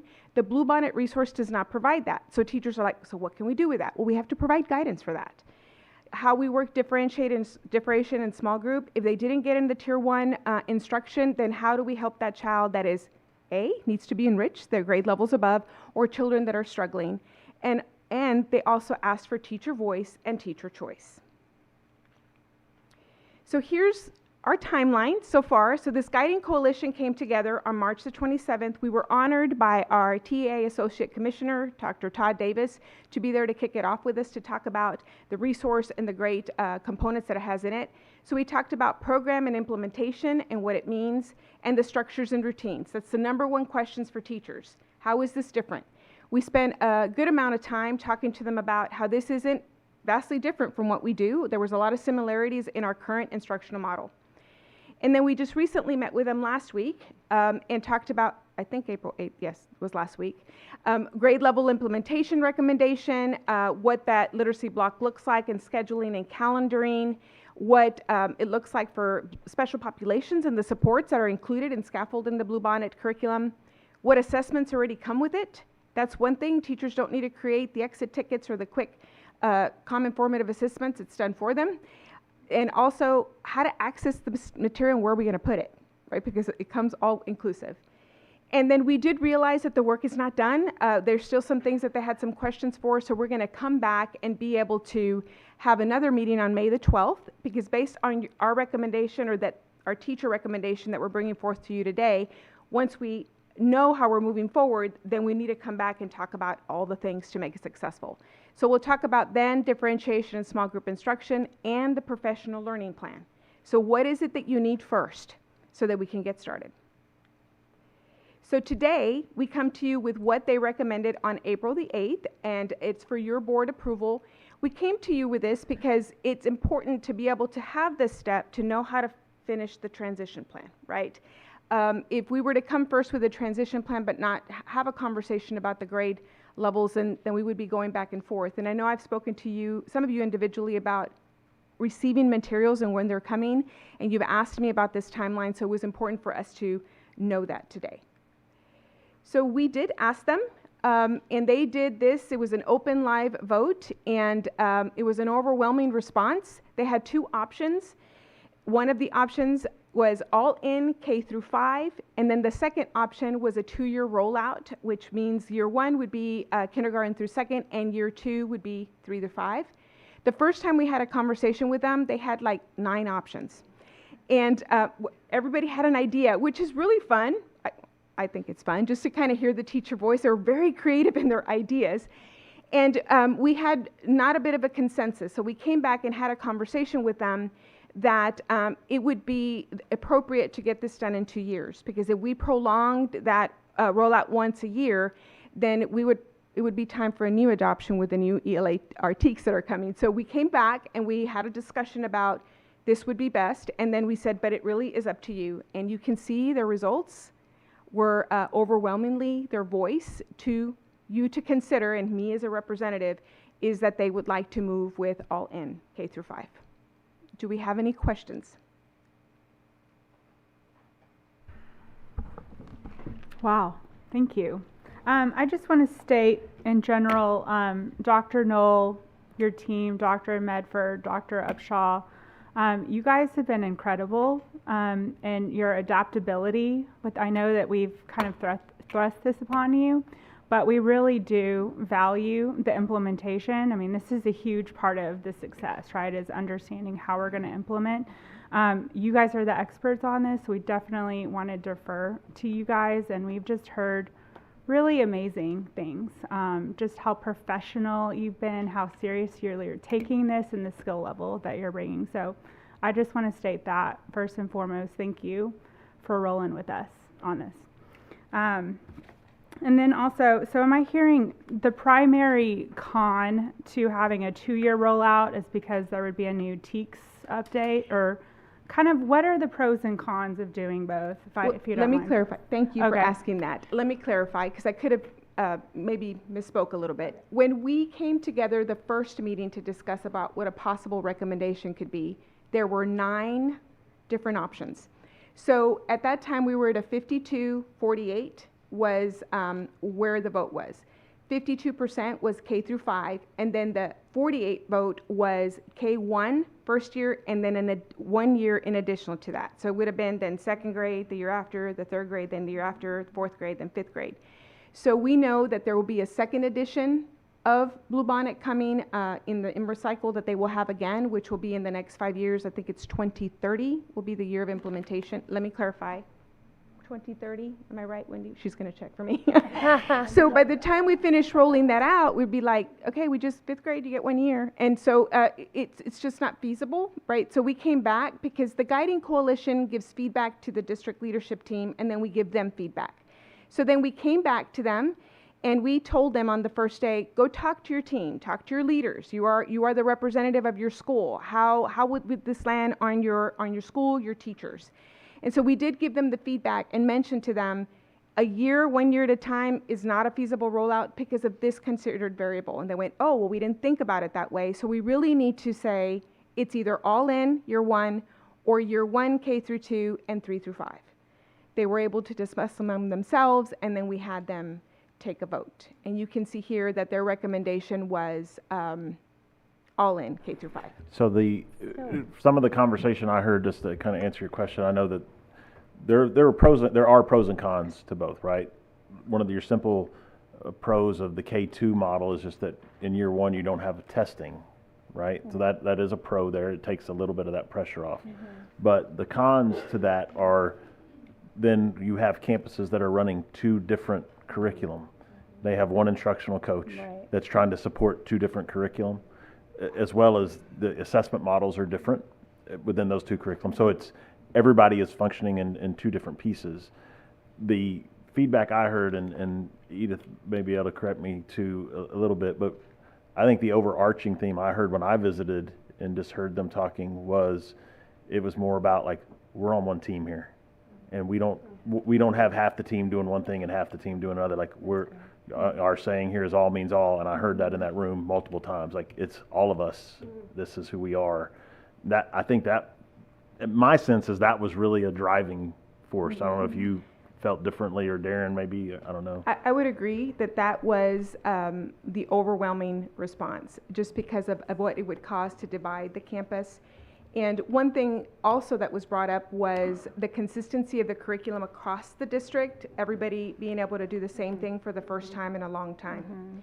And a reminder that we implemented Bluebonnet, but if we would have prolonged the or the implementation 3-4-5, they would still be using what we came to you in January and said we would like something because we know we have to be better. Right. And so that's something that also was brought up in the room. But yes, absolutely. I love how teachers we're in this together. I love that. I was actually quite surprised because I thought we would have some sort of controlled implementation, and here I'm thinking the numbers, like describe to me how many what, but I'm beyond thrilled that that this is something that they feel that they can do together. I did speak to someone from TEA, and they were bragging on how capable and confident that he is in the ability of our implementation committee and our teachers, as well as just having a really strong rollout for this and truly improving educational outcomes. So I'm really looking forward to it. Thank you for all your hard work, to you and all your team. Trustee May, I saw you were wanting to say something as well. Yeah, I mean, more of the same. I've heard so many great things, and Dr. Knoll, thank you for giving us updates regularly. I can just see you guys moving in such an incredible direction. I'm getting super excited about it. And the breakdown of the coalition, we talked a little bit about that. Can you tell us how many teachers, or what was the percentage of teachers on the coalition, the coalition? Together, all coalition members are about 87 people, and 79% of them are teacher representation.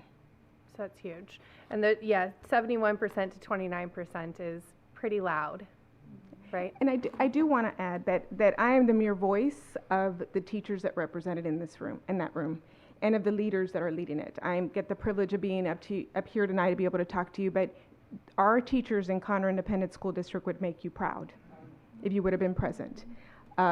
They do know that we need to have improvement in how we're doing literacy instruction, and they are locked in and they're ready. What they really needed was the opportunity to understand what they did not understand. So we needed that time to deep dive that implementation guide and explain why the read aloud is 2 reading grade levels above, right? We've heard comments about it's too hard. Well, what we've learned in research is that children need to hear, listening comprehension starts before reading comprehension. So to hear a read aloud above their grade level is appropriate. And we had to talk about that. And the text is now there.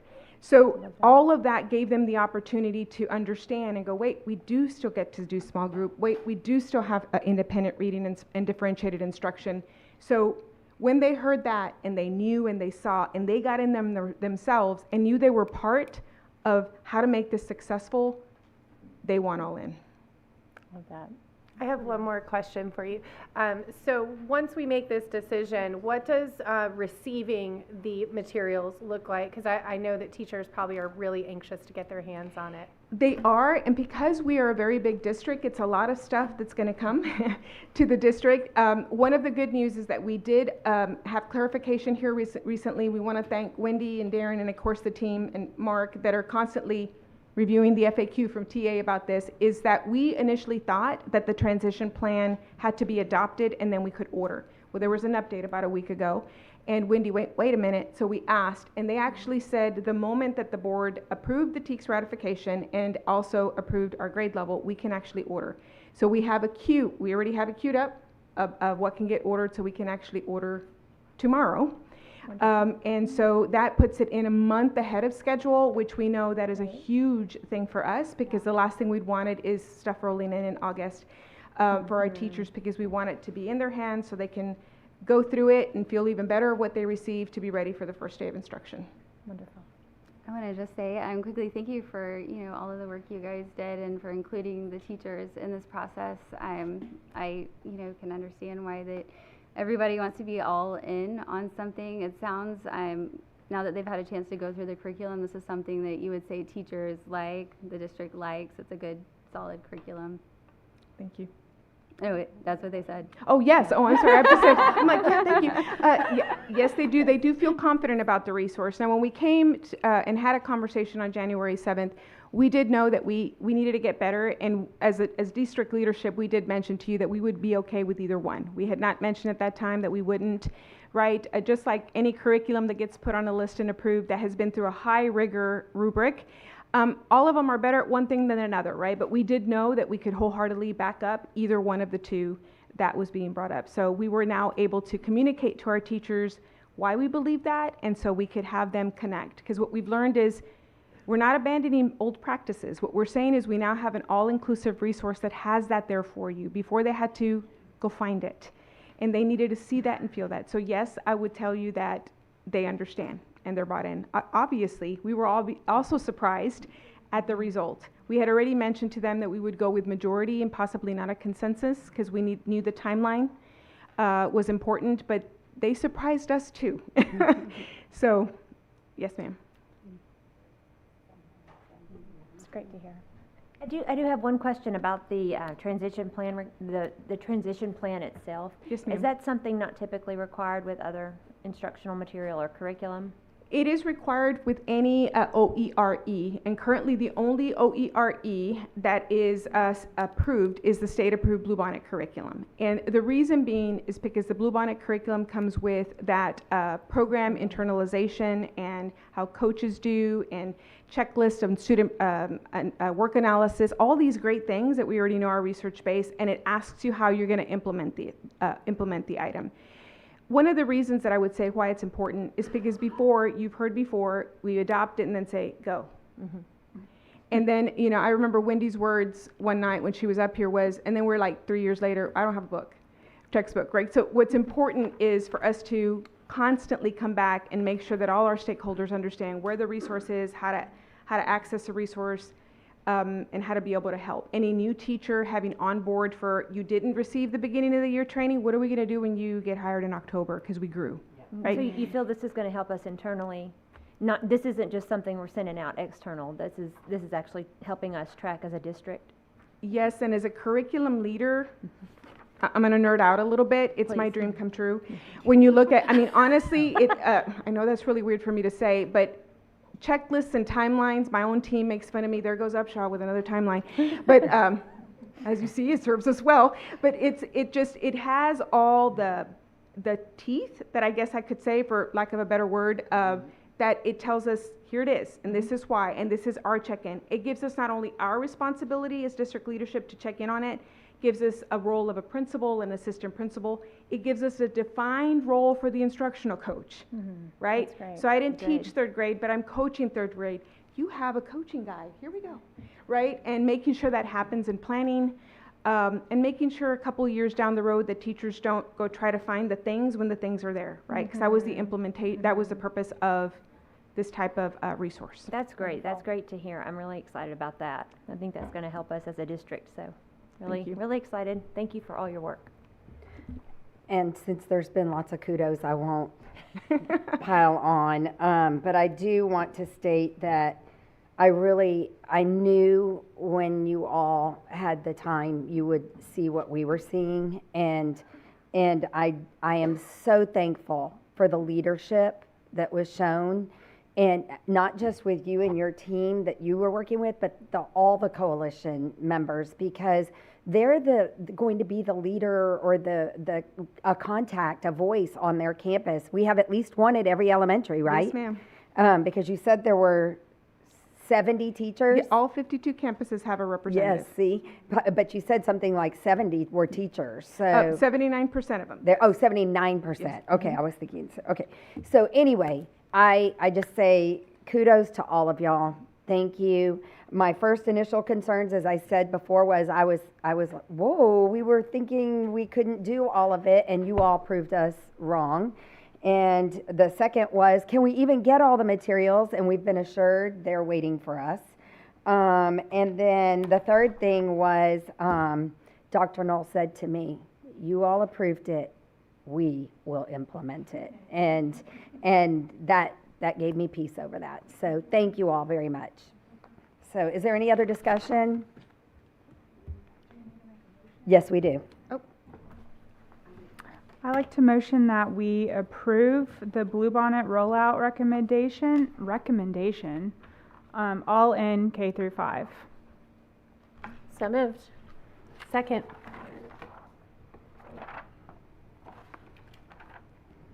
All right.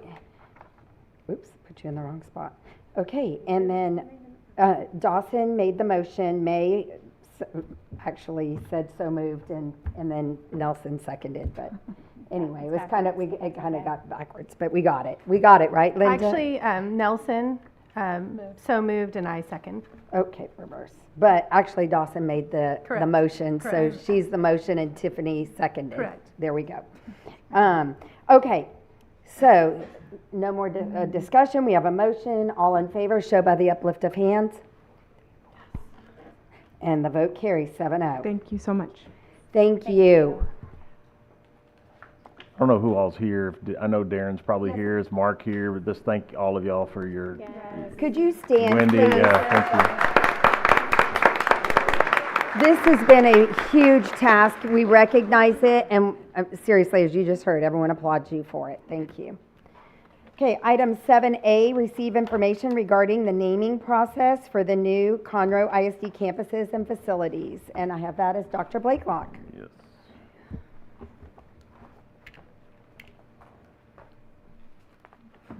Good evening, President Odenweller, members of the board, and Dr. Knoll. I'm excited tonight to bring information only to you tonight. There are no decisions, so you can just sit back and enjoy the information I get to share, and I do have some lovely pictures. So tonight I'm here to share information with you about some facilities that we need names for. Now, don't let the list overwhelm you. There are some, as we go through, some of them may seem more easy to kind of tick off the list than others, but many of these are from our Bond 2023 program, and then we have some other facilities that have had some work, or perhaps even a school that just got a new principal. I don't know if she's still here tonight, so we're going to work through that. So our timeline is tonight I'm here sharing information. Then tomorrow night we're actually going to do tomorrow we're going to do a press release, put it out on our website and social media, and allow the public and community to start submitting names. One thing for you to make note, and I'll say this many times because I want to make sure that you feel empowered. You don't have to choose any of the names that the committee or the community suggests. You as a board are the ultimate decision maker. So we'll collect names in April and May. I'll be back at the May board meeting, present those names, and then we'll come back in June, and should you so choose, you'll get to put names on some facilities. Is there any guidelines that the public has? There are. Or like ideas, or is it like whatever you can think It's actually of? in board policy. Oh, okay. I know, it's so exciting. So the first couple of campuses that I have for you, if you look at the naming structure of our other 9th grade campuses in existence, these could be fairly intuitive should you choose to follow that. So we have a new 9th grade campus at the Grand Oaks feeder. This one is part of the comma campus, 7, 8, 9. So this is 9th grade side of the building. It is currently slated to open in January of 2027, and it's on a plot of land that's right next to Grand Oaks High School.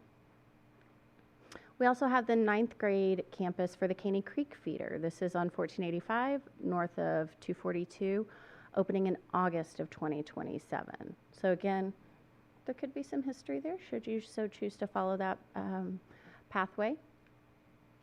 Then we have our new elementary in the Grand Oaks feeder. It's opening in August of 2026. This is located in Woodlands Reserve east of Hines Elementary. Right now, there's no idea what grade levels it's going to serve. We say projected very lightly because the zoning process won't start until this coming August. So right now we just put that on there as a placeholder. We have Flex 26 Intermediate, and this one is slated to serve the Conroe and Timbermill feeders, although the zoning process is underway right now, and so all of these things have a big asterisk by them on a TBD of who will attend and go there. It's a very exciting process. Mr. McCord's leading. This campus will open in August of 2026. It is on 1314 north of Crichton Road. other side of the 7-8, 9 building, we have the junior high side of that facility in the Grand Oaks feeder, also slated to open in August of 2027. We have a new junior high in the Conroe and Timber Mill feeders, opening in August of 2027, also in that same vicinity as the intermediate, 1314 north of Crichton Road. And then we have our virtual school. We're going to go back out to the community to see what names they may have, what inspiration you may draw from that, so that we can give the school a name and potentially develop a mascot around it to really build in that school feeling. That's one of the pieces with the virtual school. You know, when you think about that high school piece, it needs a name because it needs a mascot, because it needs school colors, because it needs letter jackets, and it needs all the things, right? So that's part of this process of giving it a personality and helping it move forward. A sense of permanence. Absolutely. Exactly. And then next year it's slated to add 11th grade to the grade level offerings. We also have a lot of work being done at district ag facilities. You're all very aware of that. So we wanted to present these as potential naming items.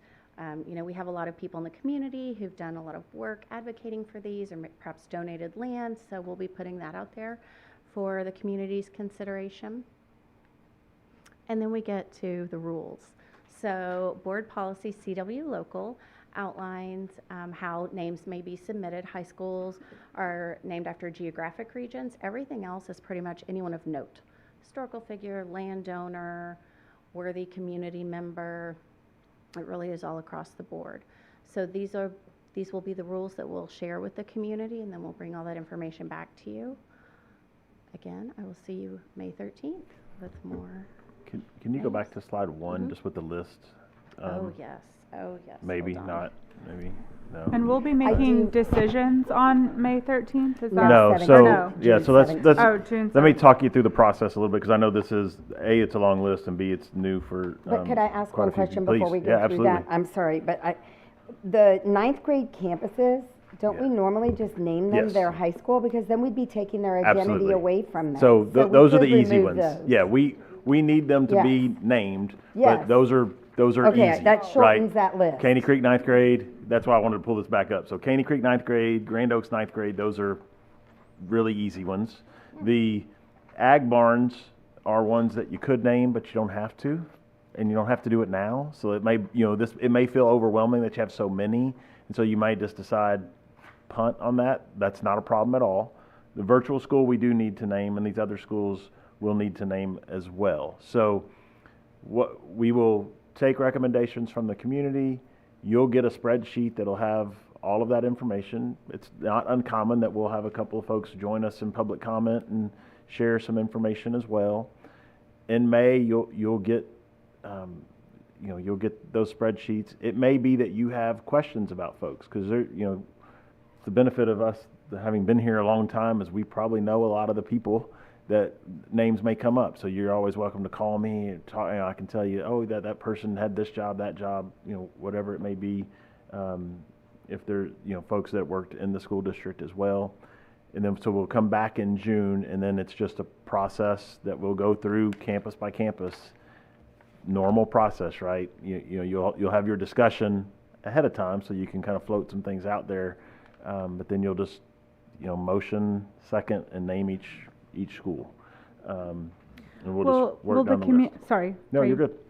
Will the community get a chance to kind of vote on their top favorites, So there's or not is it just going to be a list sent to us? It is, the community does not vote, because the important thing here is it is not a community vote. It's the board's privilege to name schools.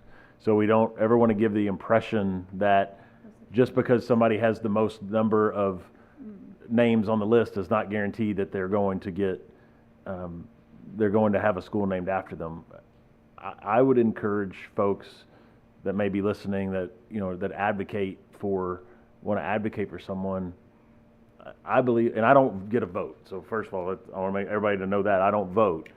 But I think it's more impactful when people take the time to speak from their heart to you all versus a copy and paste something, on Facebook where it's just a copy and paste for the sake of saying we had 250 submissions, but but they're all just copied and paste. To me, it's way more powerful if 50 people write from their heart and really let you feel and know somebody. That's my opinion. I've seen that be more impactful because volume doesn't necessarily equate to, and this is really hard. So, those you have not had to do this yet, it's one of the most difficult things you do, because even though we have a long list here, there's going to be 10 times the number of very worthy people that will be on the list than you can possibly pick. We faced that the last It's time. hard. We had incredible Yes. options for people that were submitted in, and I was You like, just thankfully, we have more schools coming forward, so. Yeah, and you'll see some of those names will circle back. I know there's a couple of folks that I've spoken to in the last few months that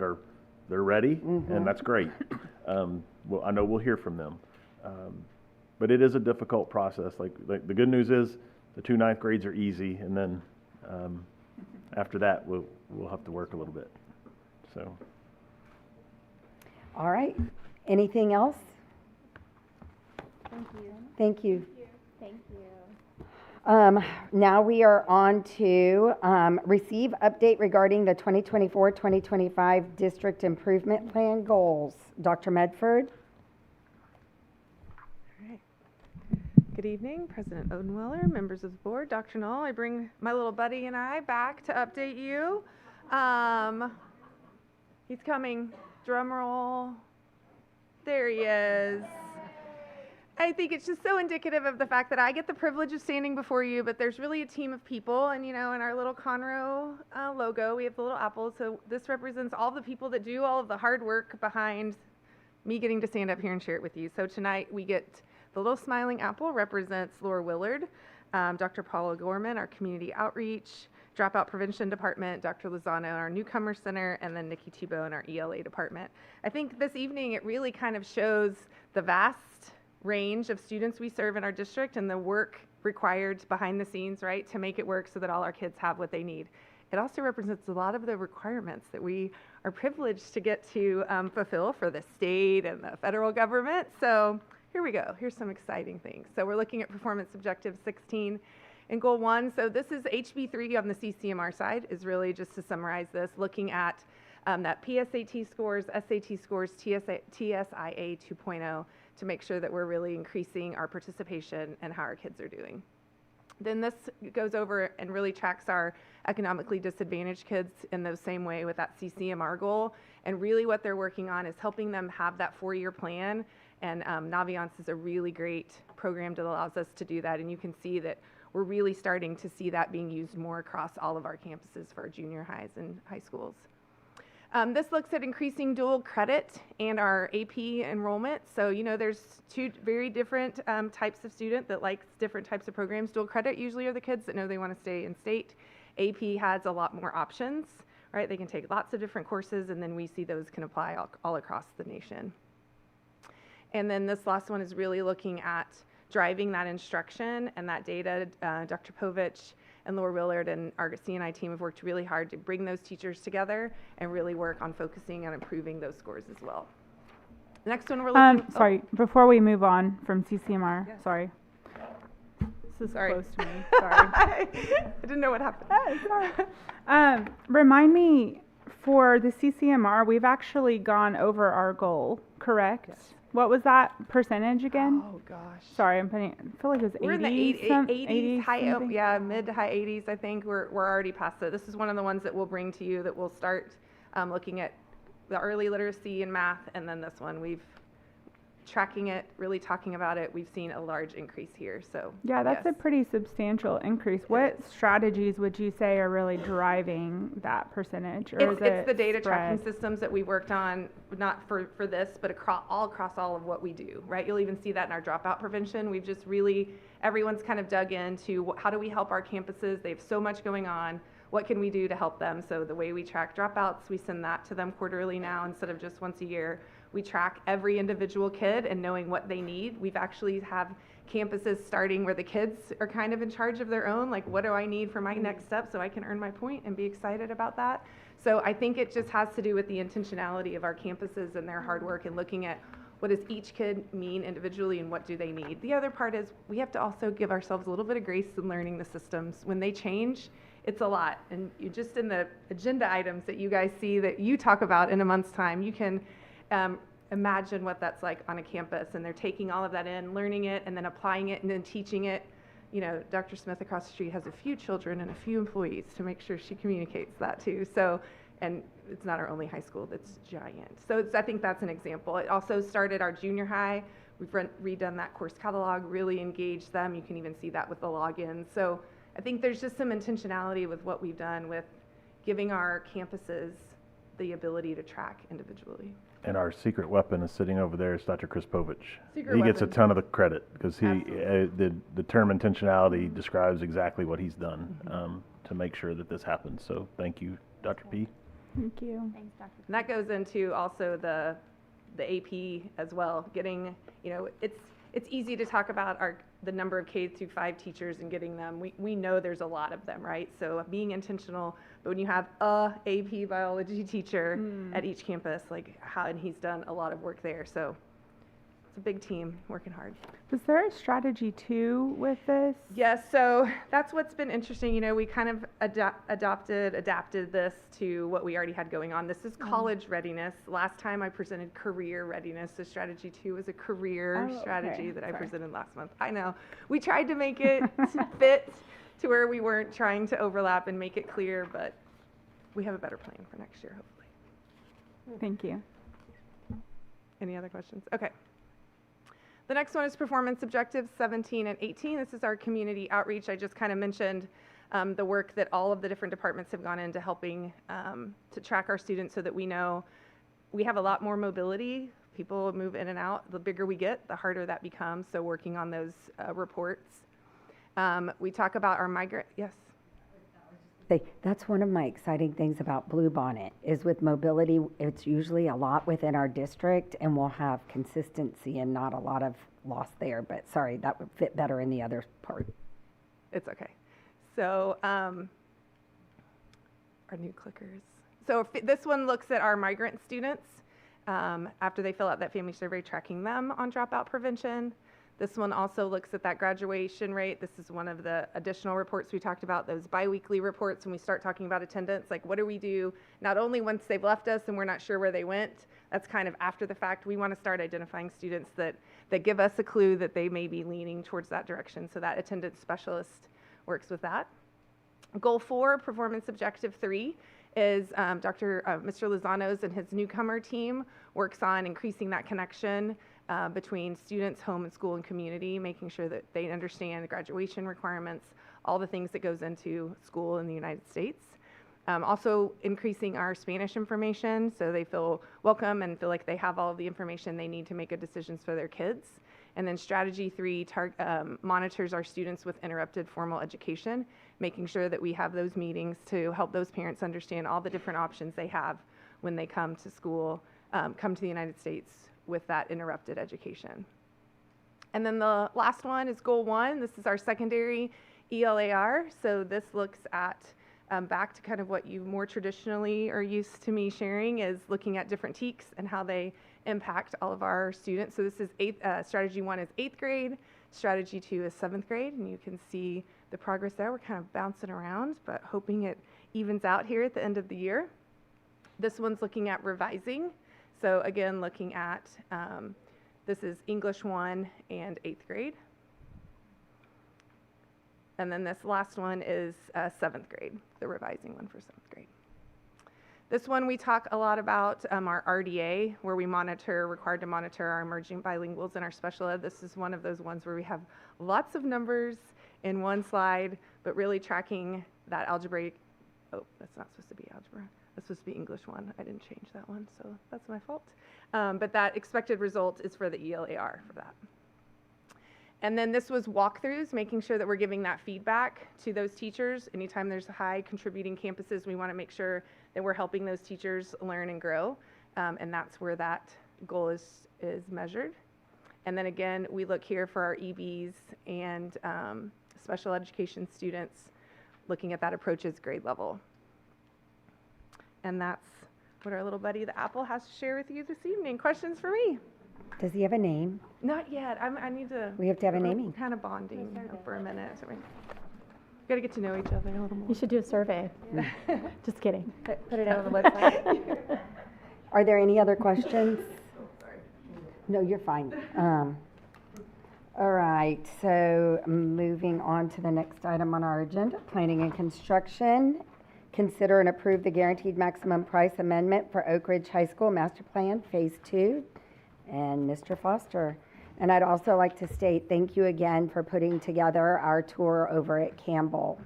So it was a really informative trip. Well, Dr. Knoll, I know you worked with him, but it was an informative trip over there, and I thank you. Perfect weather too. It Couldn't was have drawn it up any gorgeous. better. And y'all are all welcome anytime. Just give us a call, and we'd be happy to walk you through any of our projects, much like we did with 3 of you on Friday. I'd add, I appreciate the hard hat. Got many compliments on that.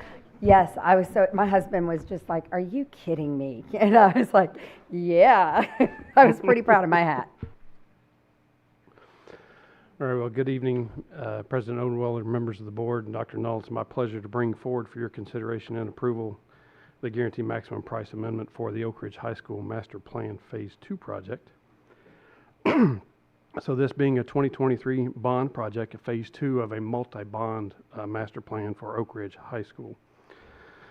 Back in February of 2024, you, our Board of Trustees, selected Pogue Construction to be our construction manager at risk for this project. Since that time, Pogue, working with our design team, Arcadis, and various departments here in Conroe ISD, have worked together to develop the plans for this project. We publicly advertised. We received competitive bids from the marketplace. Pogue then compiled the bids themselves, worked with our team and Arcadis to negotiate the guaranteed maximum price we're bringing forward for your approval tonight.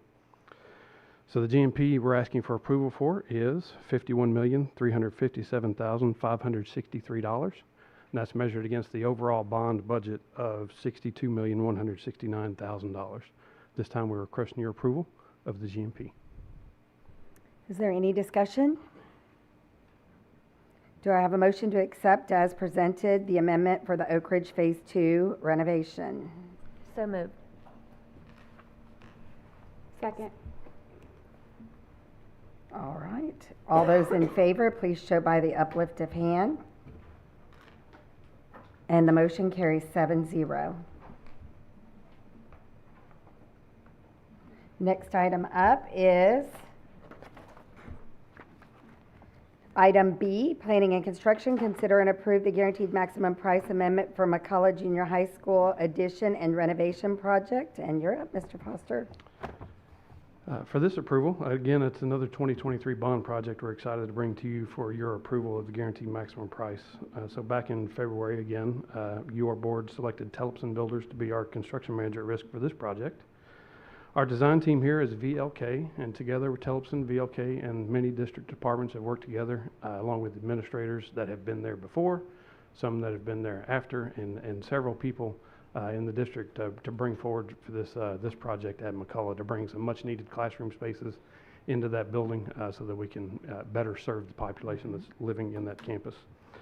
We did work together, design the plans, put it out for a public bid, received those competitive bids, and with Tellefson's help, we compiled the guaranteed maximum price of $53,370,164 for your approval. That measured against the overall bond budget of $59,106,913. At this time, we're requesting your approval of the GMP. So moved. Oh, sorry. That's all right. She's ready. I got you, though. Do we have any discussion? Okay, and we have a motion from Semler to accept, and do we have a second? Second. And all those in favor show by the uplift of hands. And the motion carries 7-0.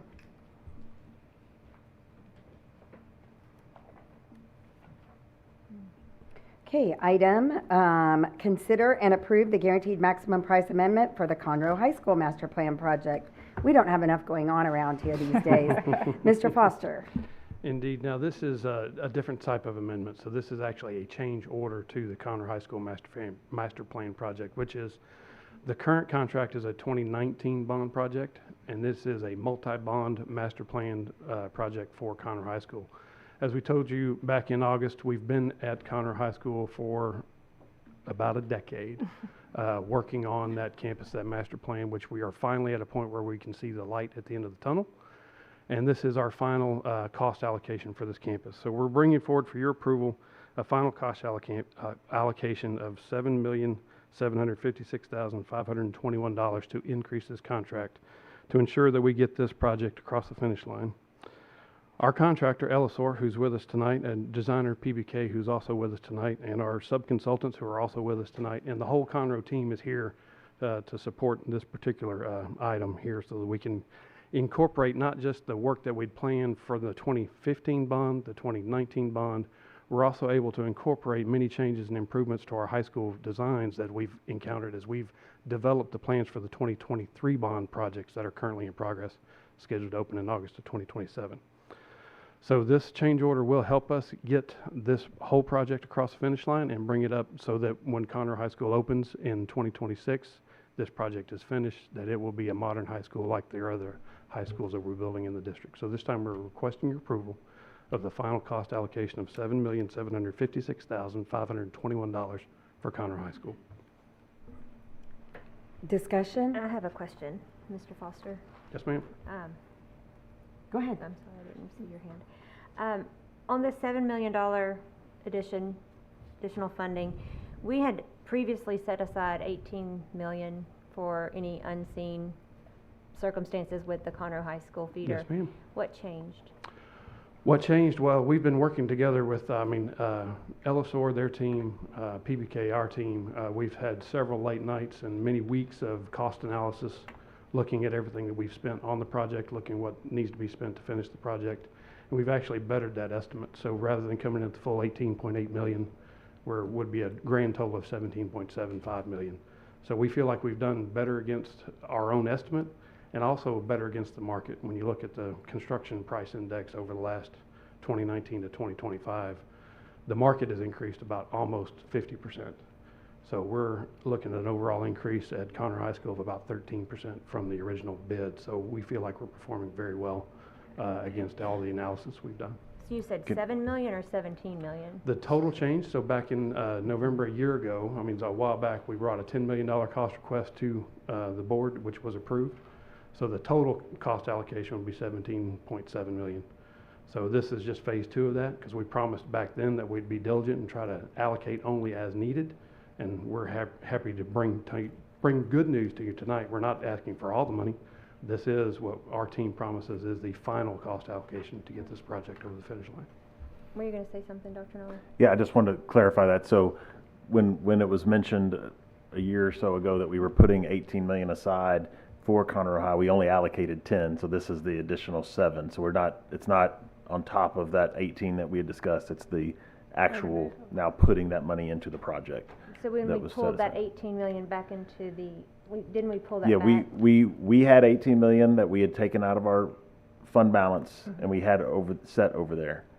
Once we saw bond savings, and Karen can speak to that, we had bond savings in the 2019 bond that we knew we had at least 18 million in bond savings in the 2019 bond. That's what allowed us to move the money back to the fund balance, because we knew we could use bond funds to cover this. So that is what we are using. Karen, is this savings? Is this interest? I don't know what. So the 2019 bond had a dedicated contingency line of $17.7 million. We used 10 of that for the first increase to the GMP that we brought you a year ago. We're just now allocating the remaining 7 million of that contingency to the project to complete it. So this has nothing to do with the 18 million that we brought from the general fund. We did that during COVID, just due to uncertainty over the overall bond program. This is part of the 17.7 that's been part of the original 2019 bond that we're just now allocating to this GMP. So you're telling, so because we had the bond basically make money for us, we're able to afford this? Yes, this is not coming from the general fund. This is all money that's that money was within put the back. 2019 bond, yes. And it's Thank you for clarifying that, because I really want to stay on And it's top of that. contingency funds within the bond, so we're not Correct. adding additional bond. The bond is the same amount of sales already happened. Correct. It's just allocating what was contingency money that was unallocated to a project. Now we're just assigning it to the project. Thank you. You're welcome. Thank you, Mr. Foster. Any other discussion or questions? Just one question. Could you go into a bit more detail on exactly what you need the 7.7 million for? I don't know if I quite understand the details. Indeed. So, I mean, there's a great deal of detail. One of the backup items in here is just the executive summary of that. So it is, for you guys, it's a little bit of Greek, but that is additional cost to be incurred. Some of them are changes. So one item, for example, that we're bringing to this campus that doesn't currently exist in the original plan was covered dining areas in the outdoor courtyard. So when we originally had the Conroe High School concept, the outdoor courtyard was a great concept. Since we've implemented several of them while we were building this one, we learned more and more how shade structures affect the ability for students to actually use that outdoor courtyard. So part of the allocation here is to bring those shade structures to Conroe High School that don't currently exist under the original contract documents. And so we're also implementing all the current and new safety and security upgrades as we move around those campuses. Other campuses are getting as they get new major improvements, so that comes with these two. We've sat down with administrators after living in the building and learning how the shapes and forms and functions and size of offices are working for them, so we've been able to realign some of the existing the walls that exist in the plans. We're building this next phase. We're able to realign them to better suit the campus after having lived in it. So it's one thing that you don't get to do a lot in the new builds is live in it for a little while and then make some changes. But we've been able to do that with campus administration. We've been taking their list of wants and needs and desires as they've lived in it, compiled those, put budgets to them, and that's a lot of what we're asking for you to approve those budgets tonight. And I want to say, I'm sorry, again, Trustee Nelson, that's twice. I do want to say I appreciate you including all of that in our printout right here. That's helpful. Oh, and I've got about 100,000 other pages I'd be happy to share with you if you'd like. Thank you. I was just, when you said that it was adjusting the sizes of offices, is that what you said? And so it's really I thought that was adjusting- mandated, that it had to be Well, specific offices sizes. not necessarily. Oh, just So, classes, yeah, not so- offices, and- okay. And when we start looking at the size of the classrooms, some of our board members that got to visit New Elementary School on Friday got to see what the new size of a classroom is when you calculate the size per student in the instructional space. Right. Now, we can look at the overall law, so we're not going back to all the classrooms at Conroe High School and enlarging them. So we are using the spirit of the law at Conroe High School to make the overall campus capacity fit within the spirit and still check all the boxes with the state. But after living in it and moving Dr. Smith around the building for the last 5 years, we've gotten a better idea of how her staff functions. I let her sit down with a plan after living with her staff and go, I would rather have this office next to this office. So that required some moving of walls that haven't yet been built, that are being built in this next phase. But some of that comes with moving electrical, moving data, and those things. So we've been working to put those budgets together to make sure we get it right sized for what we finish and they can use it. We're not adding to the footprint of the building. No, It's sir. more about proximities and Correct. things of We're that working- nature. The overall square footage didn't No. necessarily change. Correct. through We that. didn't add square footage to the building, but we are, I mean, right sizing may be the wrong term, but right planning for the staff after they've lived with what we've built so far. I have one question, and forgive me if you've already stated it, but is this the final change order then for the This will be, I entire mean, so project? the final, this will get us to the finish line. So we're still gonna do a financial review at the end, and there may be some money coming back, but I wouldn't guarantee money coming back on this one, because we're trying to squeeze this turnip as we go so that we don't over allocate. So if we get another actual change order to reduce the final number, it'll be based on, defensive savings between now and the finish. And it will be done by the end of 2026, is that what you said? Yes, ma'am. 100%. I mean, that would be, barring two more hurricanes. It's his crystal and- ball. Yes, I mean, because we do still look at, we've got 2 more hurricane seasons to live through and many other things, but. Y'all, we the way- started on this in 2015, like, it's for Yeah, real. So the way things are, the way things are tracking currently, like 2026 45. will be Yeah. our completion. Okay, I did have a quick question. And you may have mentioned this, but I know this is a change order. Yes. So that means we're responsible for that. But of the $7.7 million, is it all for the change order? Or is it also partial prices increasing? So there is some I price mean, I'm sure increase- there's yeah. price increases with the because since the change orders put in, the prices have changed. But I mean, Correct. I'm And- not referring to that. I'm talking about, are we making up for price differences from allocated money before? So there is some cost increase associated with inflation factored in some of the future work that hasn't yet been designed or constructed. Because we couldn't hold a new design to 5-year-old pricing.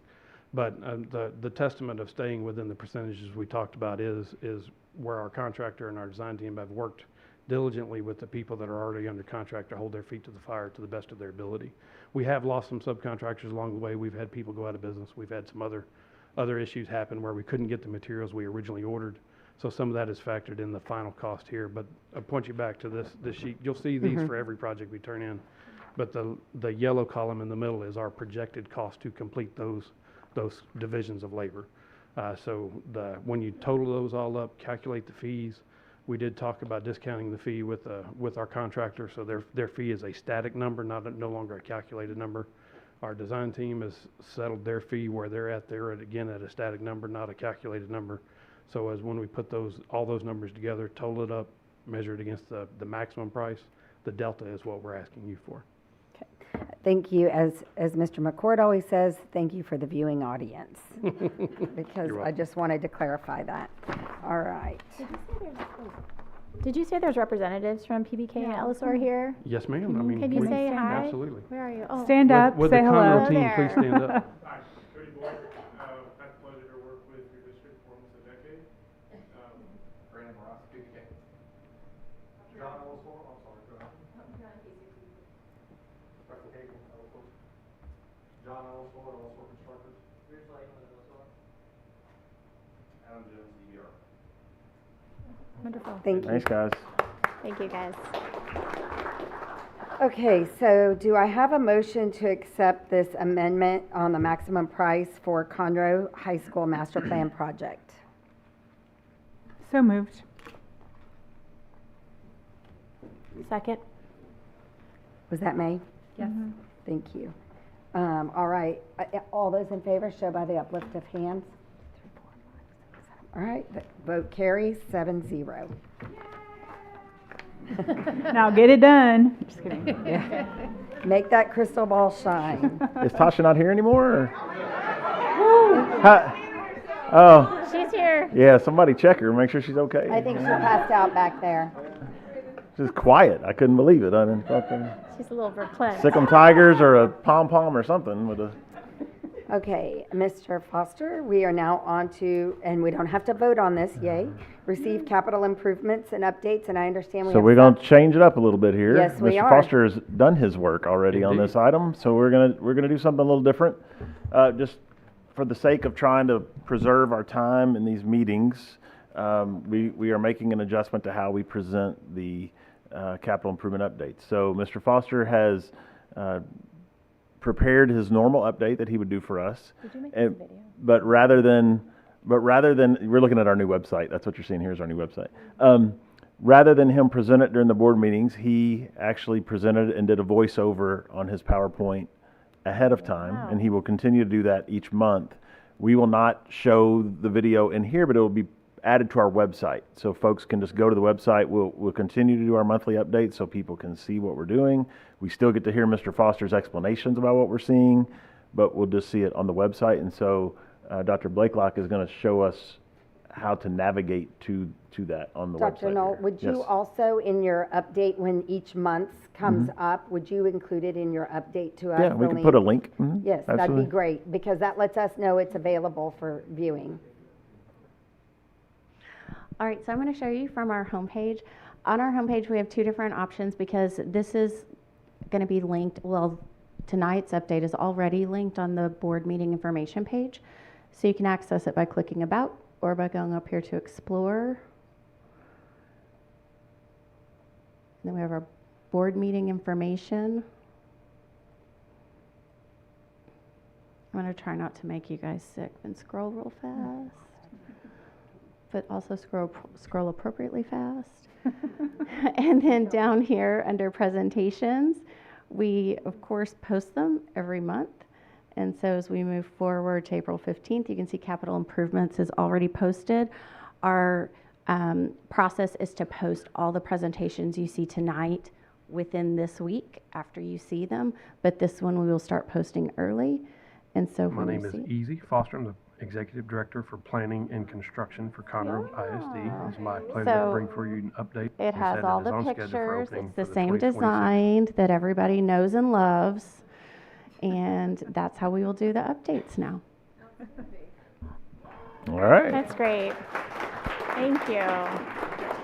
As board members, we get a lot of questions on updates of the building projects, and it's hard for me personally to keep up. So this is going to be a great tool for me to use. I'll say, just check Send out them the link. website. Here you Here's go. the link. Check it out. So that's Very great. innovative. Thank you for And thinking I outside the wi- I box. wish it was my idea, but. We have a but- great communications team as well that I'm Indeed. sure was behind that. But thank y'all. Thank you very much. All right, moving on. We are on to the business and finance section of our meeting, and consider and approve the 25-26 employee group health plan. Ms. Garza? All right. Well, good evening, President Odenweller, members of the board, and Dr. Knoll. This evening, we are requesting the board consider approval of the employee medical coverage plan design and rates for the self-funded health insurance program for the 25-26 plan year. Before I begin this evening, I would like to thank Mrs. Tiffany Matfeld, Mrs. Paula Green, Mr. Derek Eco with our health plan consultant Gallagher for all of their work leading up to this evening's presentation. In addition, I'd also like to thank and recognize the Employee Benefits Committee for their contribution to the recommendations that we are bringing forth to you this evening. For those members of the committee that are watching online, thank you. And then their committee chair is here, Ms. Debbie Petrie. I'd like to recognize her.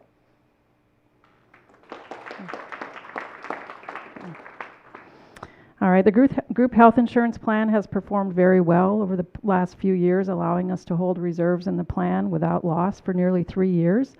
And as a result, we have been able to hold employee premiums constant over the last 4 years with no increase.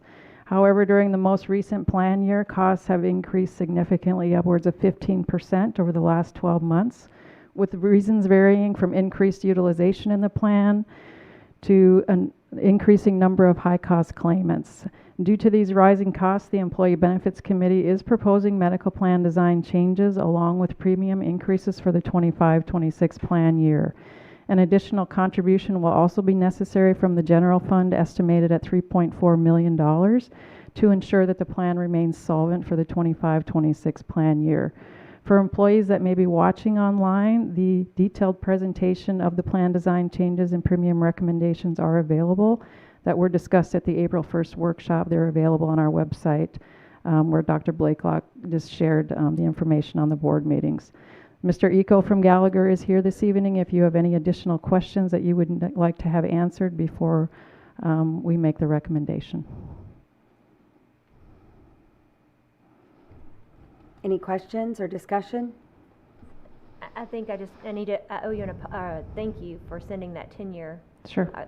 You're welcome. information that you sent per the workshop. So I appreciate you sending that. We all got it. I just didn't respond to your email. Thank you.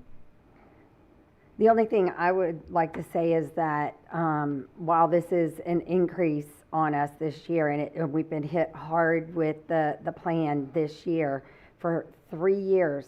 Tell me any insurance plan that hasn't had an increase. 4 years, actually. Oh, 4 years, no increase.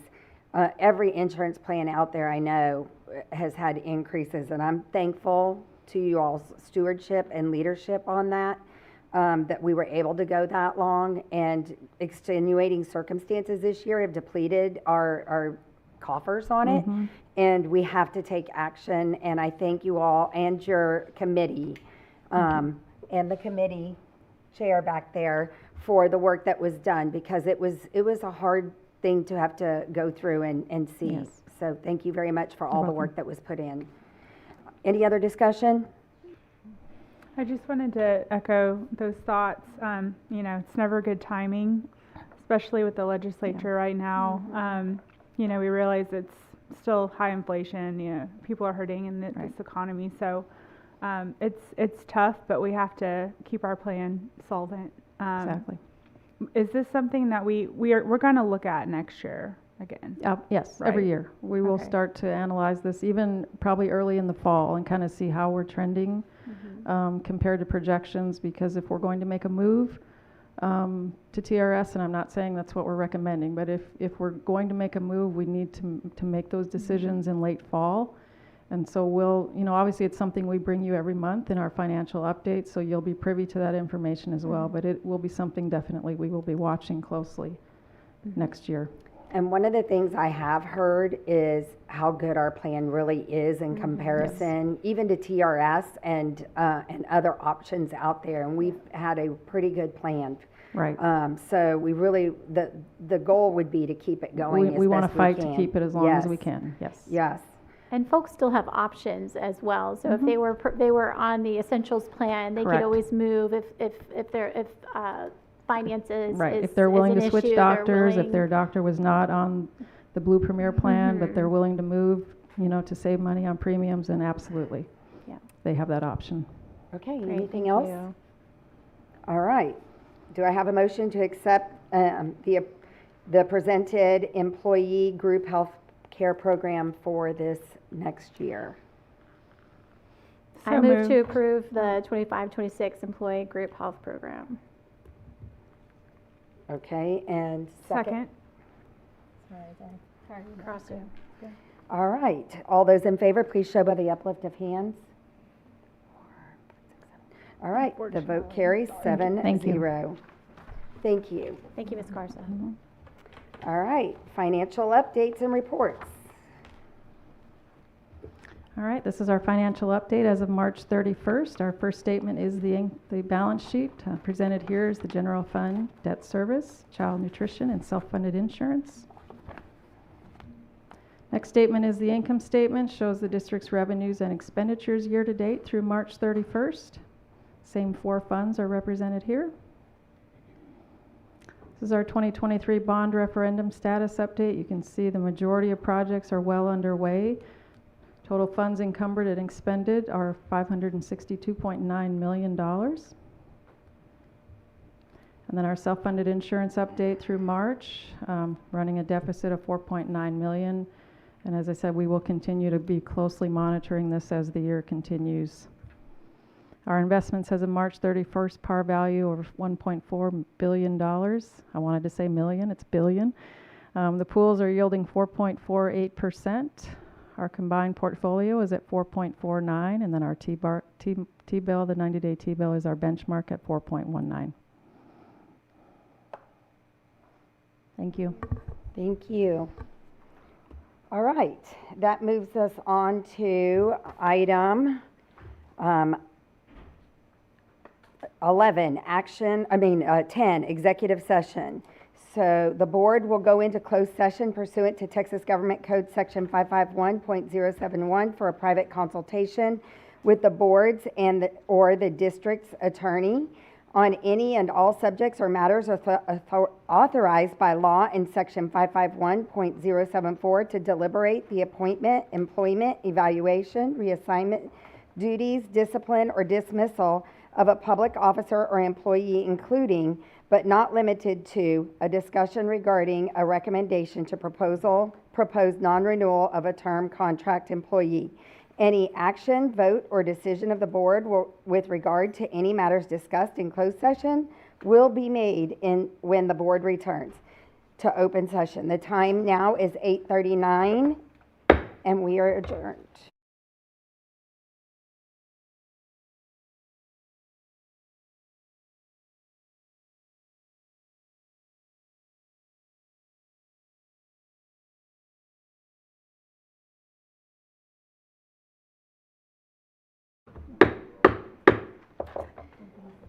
Okay, we are back from executive session, and the time is 9:35, and we are moving on to item 12B, terminate the probationary employment of Laura Lasky at the end of the contract period. Is there any discussion? Do I have a motion? I move the probationary contract of Laura Lasky be terminated at the end of the contract term in the best interest of the district, and authorize the superintendent to provide notice to Ms. Lasky. Is there a second? Second.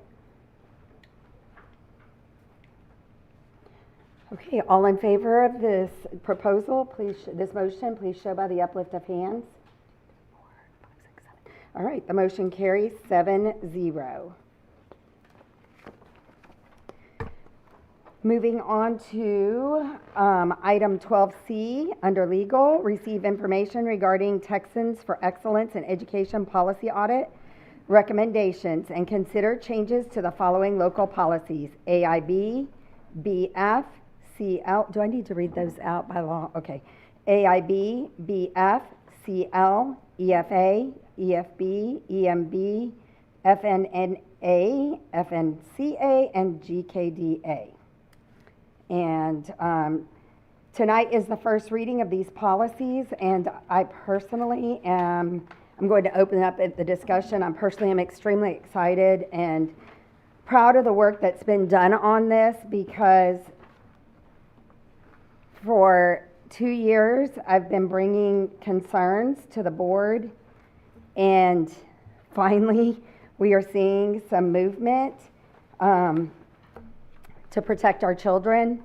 And I'm personally thankful for the work that was done by the committee, and I'm personally thankful for each person up here willing to tackle tough topics and to address this.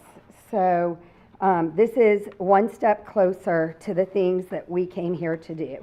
So I thank you all for being here and taking on this task. I'm going to ask each person to limit their time that they're speaking as far as accordingly. And I will start with Trustee Horton at this end. If you have anything you would like to share regarding the policies, concerns, or questions. And then I'll come back through. You'll get another opportunity. Do you have anything? If not, we can move to another person. Not at this time. Okay, Semler? Yes, I did have a question. I noticed under board actions it said the committee voted unanimously to subscribe to policy services and policy connect with T. Is that in a new contract, or is that the same contract that we discussed as a board earlier? This would be the free offer that they gave us through up till August. Okay. And in doing those 2 services, and that's what they engaged in. Okay, so this isn't a new contract, it's something we've already discussed? Well, they were items we discussed at the January meeting, I believe. Mm-hmm. However, we only entered into the one agreement, which was the free membership or the trial membership. Yes. This is a trial-free membership into their policies and their policy services and their policy connect. So at the board meeting, we agreed to one agreement, you're saying? Yes. And we have another agreement here? These are 2 others, yes. Okay, I was just really curious about why we didn't discuss that as a board and vote on it if we're entering into a contract. Well, there are 2 reasons. One, you gave me the authority to sign them back at the following meeting, and then the policy committee had discussion over it, and they voted for it. We voted for that to move forward, that the president could enact that agreement. I thought that SBOE required us to have 4 people and have a quorum in order to do board business, like executing contracts. But you already authorized me to. I just chose not to execute it without the consent of the policy committee. So does that authorization override SBOE and needing a quorum? The initial authorization. You that we already gave to the authorized me to sign agreements regarding T at a previous board meeting. I just asked to have committee support for me to do it. I'm just curious because when we authorized that, I thought that we were all going to, as a board, discuss which contracts we were doing. This is just a free one until through August. It gave us access to other services that without engaging with them, such as policies, other policies that we would have access to without a fee. This gave us an opportunity to access those, and that is why we entered into it. Okay. Just going forward with T, I would really like to see the contracts that we're getting into before they're signed, just so the whole board knows what we're doing going forward. So, thank you. And just to be clear, I know there's other services that T offers, like with HR and things like that. We're not touching that at all. This is just on policy. So I just want to be clear. Okay. So Trustee Duncan, is there anything that you would like to add, or? No, I just want to reiterate, and we could maybe have, I don't know, if someone could pull up the motion that was made in the January or February board meeting where we did authorize the board president to make agreements with T moving forward. As a board, we did meet that quorum requirement by the SBOE to authorize the president to make agreements with T. Misty just asked the committee to vote on it in conversation during our committee meeting regarding the direction we were going.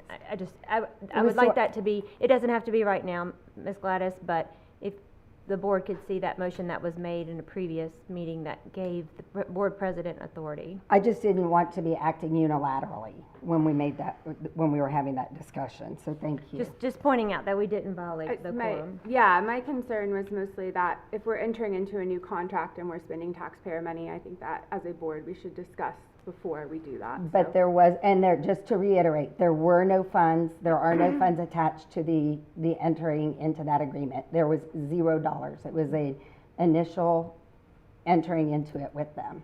I understand, yes, I just wanted to be clear on that. Yes. Thank you. I have no other comments. Okay. We are now, oh, I forgot to ask our chair of the policy committee, did you have anything that you wanted to share?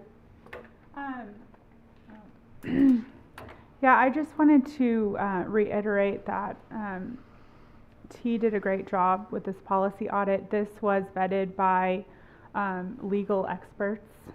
They are the ones that helped us craft these policies. They are in alignment with our conservative values. I think the board book, it's all online for people to go look at. But I want to reiterate why we ran for the school board, why I ran for the school board. It's to improve student learning outcomes. And anything that is going to distract from that, we need to address it. And I know that there's different views on this subject, but overwhelmingly, we were voted and overwhelmingly to address CRT, DEI, gender ideology, and pornography in the schools, potential pornography in the schools. That's what these policies address. I stand behind them 100%, and everyone has had a chance to review these policies, and like President Odenwiller said, this is the first hearing, so I look forward to hearing what other people have to say about this. That's it. All right. Trustee May? Oh, sorry. Oh, I was going to close with you, but okay. Okay, fine, go. Trustee May? I tried to mix it up so that there's certain people are on on it, so. I'm here too. Not always the first ones to have to go. So anyway, Trustee May. Thank you. I have quite a few questions, actually. So the process of, I think it's important to talk about the process. So the committee received this policy audit when?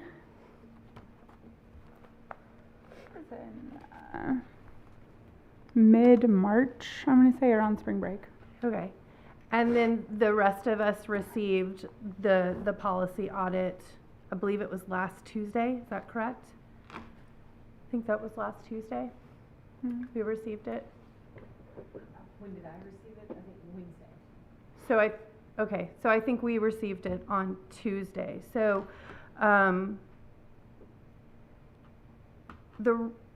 as a non-committee member, I, kind of had to go through all of it on my own and kind of wade through it. And so that's kind of where a lot of my questions are going to come from, is just having to go through it on my own. I'm right there with you, Trustee May. I'm sorry? I'm right there with you. Yeah, totally agree. Oh, okay. Yeah. Sorry, I didn't hear you. The first question I have is, did the committee, well, first of all, let me say thank you to the committee, because I know that you guys worked really hard on this.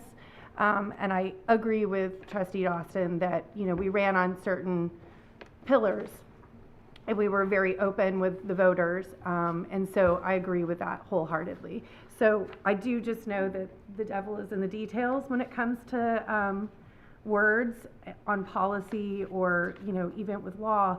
And so I just want to make sure there's not any unintended consequences. And so this is our time, I guess, to be able to do that. So the first question I have is, did the committee collaborate with the superintendent on any of the policy? Not necessarily on, well, did they collaborate with I'll just ask that question. So I actually looked up Texas Education Code. It says that policies are created by the board. Can you tell me which code you're referring to, please? 11.1512. Okay, and what part of that are you referring to? In the first paragraph. Okay. A. Mm-hmm. We create policy. Now, if you scroll down, 4, it says that the board and the superintendent shall work together to establish district-wide policy. Now, I want to be clear on what establish means.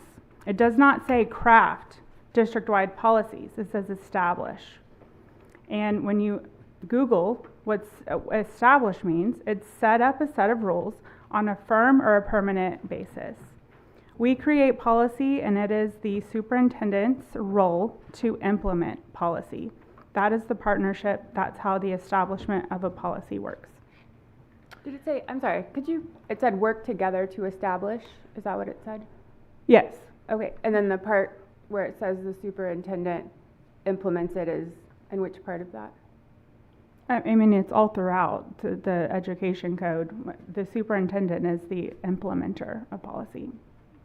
Can you go back to the first part that states that the board will create policy? The superintendent shall, on a day-to-day basis, ensure the implementation of policies created by the district. So yeah, it actually does say it right there.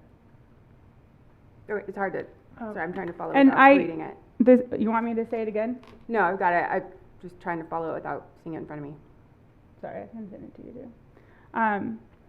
And honestly, these policies are in line with state and federal laws that are already in existence. They've had several years to put these into policy. I know it's in procedure. It's not in a policy. It needs to be in a policy. So they've had ample time to do this, and they have not. Okay, so the way that I read that is the superintendent, the board of trustees and superintendent shall work together, shall, not may, shall work together, and under number 4, establish district-wide policies. I mean, I suppose we could go back and forth over establish, and that might be something we need to work on, but my concern would be the implementation, right? So as we start going through all of these policies, I mean, the implementation of these words will lie on them, correct? On the district. And so I just want to partner. I mean, I think the statute is pretty clear that we collaborate, the board and the superintendent collaborate.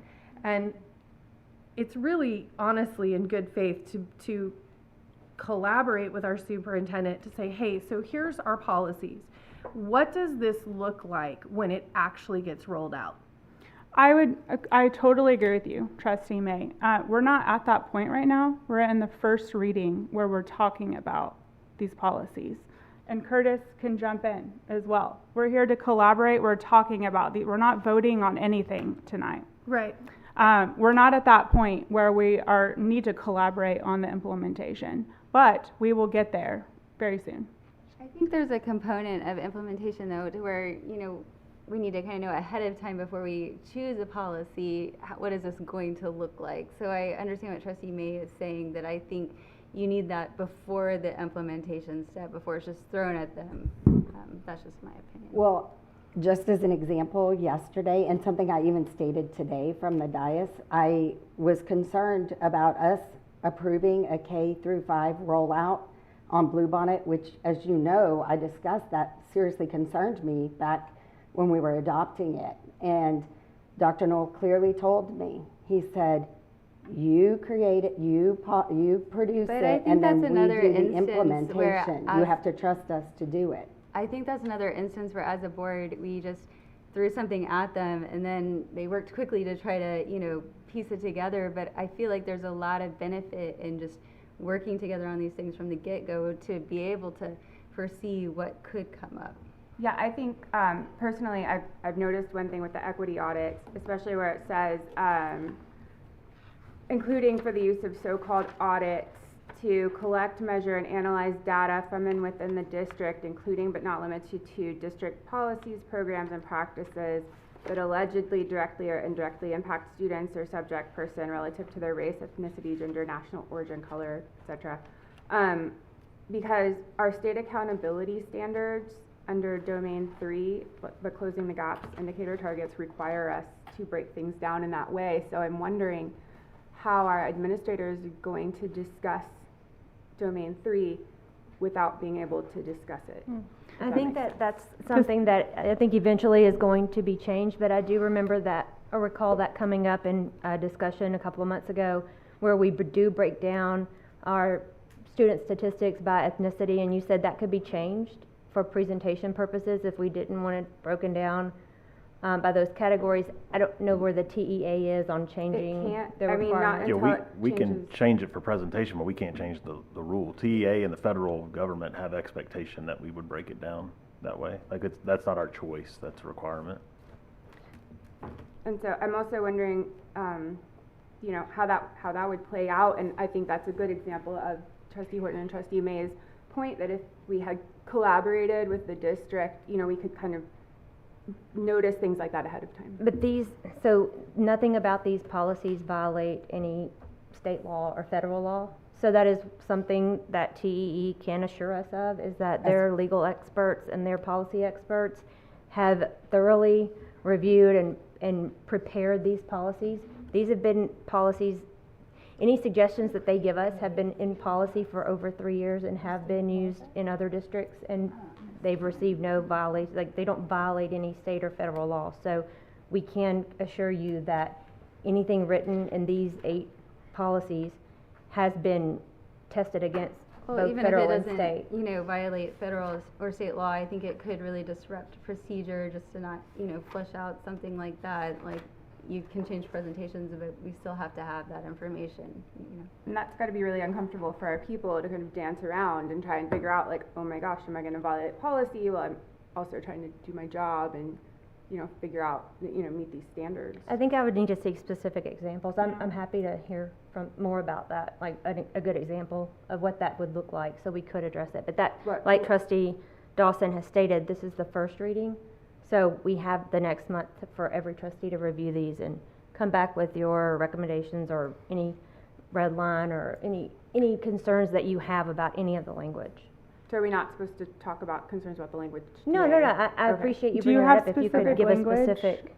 Trustee Semler? Pardon? Do you have specific language or amendments to these? I don't. I'm saying I would like to talk to the district more about that, because I'm worried that it's going to put a lot on our people to... We've had this draft board book for, what, a week or so now? Mm-hmm.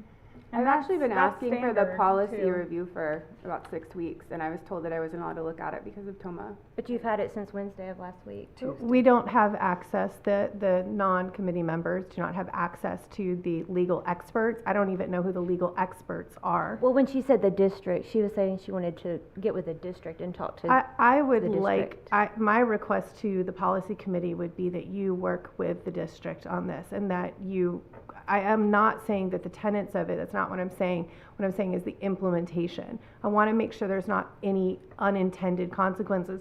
But just Aren't to you dig on the policy deep. committee? No. Oh, okay, I'm sorry, I'm still No, confused. and AIB, just if we were to dig into AIB, so I looked at about 6 different districts, and the districts that I looked at did not have an AIB local policy, so I couldn't find anybody else that had a local policy to go off of. So, like, But not every district is going to adopt every policy. This is a policy that Conroe is adopting. If other districts have maybe that language covered in an existing policy, then they might not have that, if you're looking at other districts. Right, exactly. I do understand that. I guess, like, in the first part here, the subject persons, like, before the number 3, did you mean or is that and? Just curious. Where? In AIB. And AIB. Mm-hmm. I think it would be helpful in the next month if you guys could submit track changes to this, and as well we will work with the district, because like I've already mentioned. Isn't this our time to discuss it? Yes, but like you said, the devil is in the detail, and we will be, now that we are having our first reading, now we will be conferring with the district on implementation on their concerns. However, implementation is in their lane, and I don't want to tell them how to implement these policies. That said, we're just kicking off, this is just a kickoff process. We will be consulting the district. We will be going through this. We will be collecting all of your voices and all of your track changes in the next month. I don't know how we're going to go through that with a fine-tooth comb tonight, unless you guys already have that language, but it doesn't sound like. So we're not allowed to ask questions tonight. We are only supposed to be presenting what we think should be fixed. Yeah, please tell me what your questions are, and we'll work on it. What was the intent of AIB local? To comply with state law. We've been. Which state law? And executive orders stating that we are which not state to law? have departments that have Which state law? 3979. We can't have and the executive That's order. not on here, so I didn't know that. Executive order, the executive order from the president says that we cannot have diversity, equity, and inclusion, or CRT. Even the state of Texas stated we cannot have departments. Our higher level, our high schools, our school districts cannot have departments for DEI, SEL, CRT, all of those things. We cannot have departments that have that. So is the intent to disband some of our departments? I'm just trying to understand. I don't where even, this- I personally can't even tell you if we have a CRT, DEI, or such. But here's the deal, it's a state law, and we've already seen violations and teachers that have continued to go outside of what the district's procedures and processes are. And by putting these things in the policy, that gives us the ability to go back to DFBB when there's a violation. By not having it in policy, we're not putting things out there directly enough. That's the intent of most of the CRT, DEI, SEL, SDI, any of these that are in these policies, redundantly in these policies, is to put it in place so that there are things that can be done. They continue to happen, not just with AIB. I'm not referring to AIB, but I'm talking about this is why we've brought these policies forward. I really struggled to find SDI. I know that it was buried in, I think it was EMB at some point, but I think anybody that's reading these, I'm not sure SDI is super common knowledge. Like, I thought it was specifically designed instruction. That's the way I know SDI. So those are just some of the things, and I think, Trustee Semler brought out that, some of this is state requirements. So I do appreciate that. Happy to update the acronym. Sorry. I do appreciate that constructive input, Trustee May. I mean, that would be a good thing for us to add in that. Okay. So BF, I guess we're getting rid of the language that is there just because we're moving away from TASB. Is that correct? Well, it refers back to TASB legal, which is not legal, it's a reference. It's their interpretation of legal work or the legal law. And we shouldn't be referring back to their interpretation if our policy doesn't align with that. Okay, thank you for that clarification. CL, I didn't really have anything to input there. EFA, so yeah, that's a big one.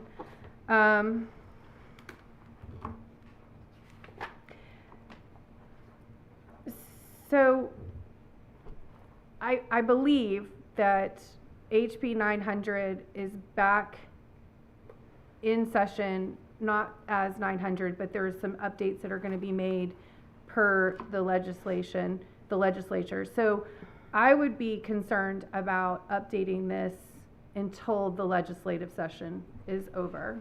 I would be concerned about not, Trustee May, because currently the policy in place, well, if we wait on anything like that, our students it may not protect from this what's outlined in this language. Correct. So yes, we can, and that's something as a committee we want to ensure each of you is that we can come back, and after these revisions or these changes are made and implemented, we can always come back and make small changes.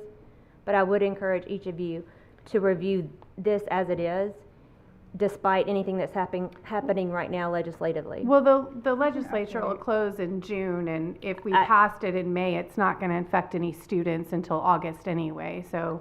The other We can't be thing sure of that. The other thing to note, that most of the red in EFA, most of the changes are strictly the language from HB 3979 in the 86th legislature, where it was outlined exactly what was adopted and what we needed to do. If you, in fact, I'll even point out that HB 3979 language is straight from the bill and the adopted language from Representative Toth from our district. So EFA has nothing to do with HB 900 that passed last session. Is that what you're saying? This has to do with the CRT law that passed the session before. And we still are not compliant with it in our I mean, we're trying to be compliant as a district, but it's not in our policy. It's not up to date in our policy. There are pieces of HB 900 as you go forward under potentially, I am so sorry, I'll come back, potentially pornographic materials and the gender fluidity materials. That is not part of HB 3979 of the 86th legislature. So that may be part of HB 900 then? There are things from HB 900 that could be part of. So can the policy committee find out if they are revisiting HB 900? That's what I've been told, is that they're revisiting it this session to make adjustments. It was to actually tighten it up. I did ask on that, and it's what bill number is that? I don't know what that current bill number is. I did ask what revisions are we looking at. I'll work on finding the bill number as well. But if it's in the legislature and they're updating it, I don't know if they're tightening it. I don't know what they're doing to it. But it's very difficult to make a policy on something if they're updating it and they're gonna complete the session in May. I agree, That Trustee May. seems. I thought about that as well. So. We just hired a virtual school principal too, no pending legislation, so I don't think that it's quite that unusual. I don't think our decisions should be driven based on current pending legislation. If this doesn't violate any existing laws, and this only reinforces what is currently in the law, which TEE has ensured us, that is the case. I don't see any hesitation adopting any of these policies. We would just have to agree to disagree on that. And I will. Okay. Yeah, no, it's okay. I appreciate that. I think you're just insinuating that or I'm hearing that it's a these caution. somehow I'm just being violate cautious, something. that's all. And so we don't have to keep revisiting EFA, that's all. Yeah. We just want to ensure, at least as a committee, that changes we can make quickly do protect our students. I understand that the current legislative session ends in May. We expect it to end in May. But our job here at this dais is to put in policy, create policy that covers current law and protects our students. That's what we're trying to do. I had another question about the intent of EFA. I noticed we struck the superintendent or designee shall ensure that professional staff select instructional materials in accordance with district policy and administrative procedures, and replaced it with, although the superintendent may select instructional materials for their use in accordance with district policy administrative regulations, the ultimate authority for determining and improving the curriculum and instructional program of the district lies with the board. So I was just wondering why we removed the line about ensuring professional staff select instructional materials in accordance with district policies. Can you tell me where you're at, Trustee Semler? Sorry. Yes, I'm on Page 11. ESA. Page 11 of it. Local policy, page 11, and there's like a 254 in the right Thank margin. you. And I would tell you that if I remember correctly, more than one person mentioned, one trustee mentioned that before the language was not clear in EFA regarding all of that, and that is partly where that tightening up came from as far as who has the ultimate authority on it and clarifying it, which goes into the effect of down at the bottom of that page also, the board shall or may rely on the superintendent.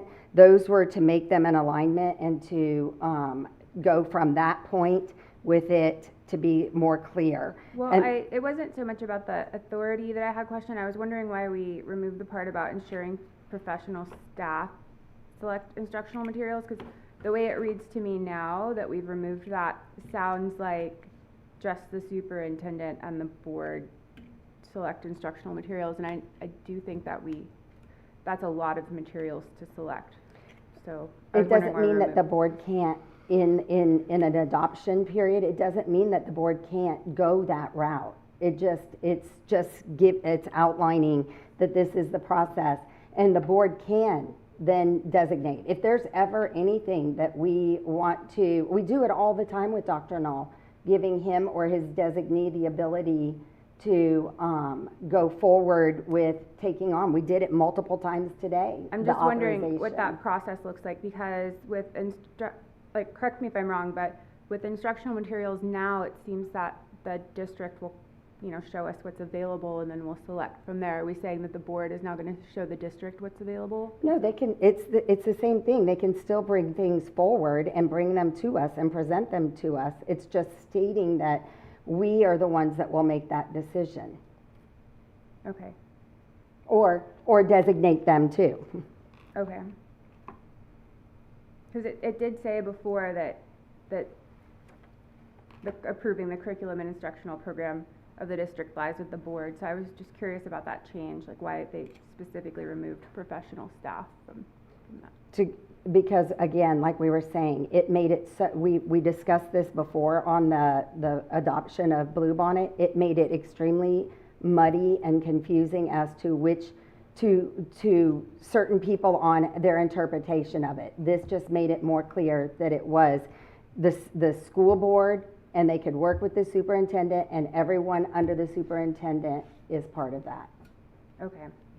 Because to me, the way this is reading is we're going to be selecting a lot of materials and library books and I think I see your point, Trustee. Similar. I think if you could mark that up and send it back, that would be a consideration. Mm-hmm. But I want to be careful, because the other thing is that when you take that into consideration and bring that forward, just keep in mind that we don't want to go back to a contradictory paragraph, which is what we had before. So just keep that in mind when you bring it forward. I think the ultimate goal here is to outline that, yes, the superintendent may select instructional material, but it's all at the board. It has to align with the board's policy. So it's just clarifying that what's selected in the district must align with the board. Yeah, I mean, it did say that before, kind of, so I'm just curious about the change, like what exactly that's getting at. Are there any other concerns with the concerns over the CRT content, the social and emotional learning content, the gender fluidity, pornographic materials that we need to discuss or address? I have a couple more questions. Under CRT, the second paragraph, so it's talking Wait, what page? Nicole, where are you? Oh, sorry. EFA still. Okay. Page 13, under CRT. Okay, so this is the language straight from the law. Go ahead. So isn't legal policy for the law?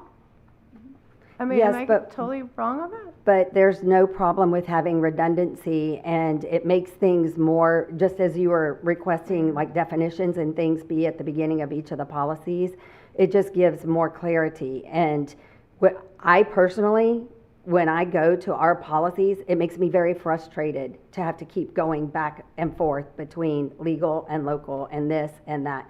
If it's more spelled out right there in front of me, it's much, which goes right back to your point earlier, makes it much clearer. So this portion here that talks about, so any materials or instructional materials adopting, supporting, or promoting CRT, SDI shall be removed from any district premises generally accessible to the student population, including but not limited to any library or classroom setting, and shall be kept solely and exclusively in an isolated and safeguarded section of the district's primary library facility, hereinafter referred to as the parent consent area. So that's in the law, that there's supposed to be a parent consent area just was for saying that illegal most of this materials is. in the library? No, I don't know that that part is. I just said most of the language that is in here comes from the law. Oh, That I is just saying- misunderstood you. I understood that I this is all the apologize. law. What I'm trying to say is that when we take that legal and come forward with these recommendations or these things in policies, Mhm. then we are saying this is where we want it to be placed. Okay. So back to that section there that I just read. So we want a parent consent area in every library for illegal CRT, SDI materials? I'm not sure I understand that part. Well, we get accused of banning books. So we're just giving parents the option. Those books are there. If parents want to give consent for their children to see them, they can. We're not removing the books. We're just putting them in a parental consent area. So that would be an implementation question, right? Like, so this is, so is the idea and thought behind this policy that we will create a parental consent area in every library for CRT and SDI materials? Or any other parental consent materials, pornographic, anything that we are stating that we are not in agreement with in our policies, it's part of the parental consent area. Okay. See, the implementation of that is what I'm struggling with. Just, first of all, I think kids will be drawn to anything that says, like, it's like that section of the library, you're like, But they're well, not what's to in have there? access to it. They're not to have access. So Without parental consent. So in like an implementation question is what does that look like in the library then? How do they not have access? So Well, where is it in the library? It's usually behind a counter area that has to have that has to have adult if it's at access the school, to it. though, I think, any kid could access it at some point. So I get, the implementation question to that. If we're allowing something that's illegal in the school, even if it's behind like a counter, I think, other kids that aren't supposed to have access, by, default will have access. But that's the case with so many things, Trustee Horton. There are so many things we can't control in the sense of someone showing something on their phones, someone showing something on But the bus, I or think someone. what I mean, she's we saying don't is have that complete are we knowingly control. like putting illegal materials in the library under the parent And access? what does that open us up to? Well, that's if really it's concerning. illegal, it's not supposed to be there anyway, but we continue to keep having things crop up. So, and we keep being accused of banning books. So anything that doesn't comply has to be removed. Okay, it can be, it's moved over there, but you have to have parental consent in order to access them under supervision of the library or where they're being held, whoever's in charge of that Does area. state law say to remove it, or do they say to remove it and place it in a parental consent area? Because the way I read the state law about the CRT and DEI and all, it said remove it. It didn't say give them access in a specific way. I think that could get really legally tricky. I mean, if that is an area that you want removed, I'm saying, we're not telling you that we're not open to your suggestions or your feedback on this. Was that a TEE suggestion, or was that a committee This- suggestion? These were all came to us through TEE, so yes. The Yes. special location. And it like- went through legal Our evaluation. board attorney. So just a little further down in that, so prior to providing any student access to the parental consent area, student must submit evidence of written consent from his or her parent or legal guardian, which written evidence shall be kept and maintained by the district in a manner consistent with its existing document retention policies, which consent shall include the date range of the allowed access, which may not exceed 6 months from the date of such consent, and must be independently verified by the district through an in-person meeting or direct telephone communication between the parent or legal guardian and an appointed district representative.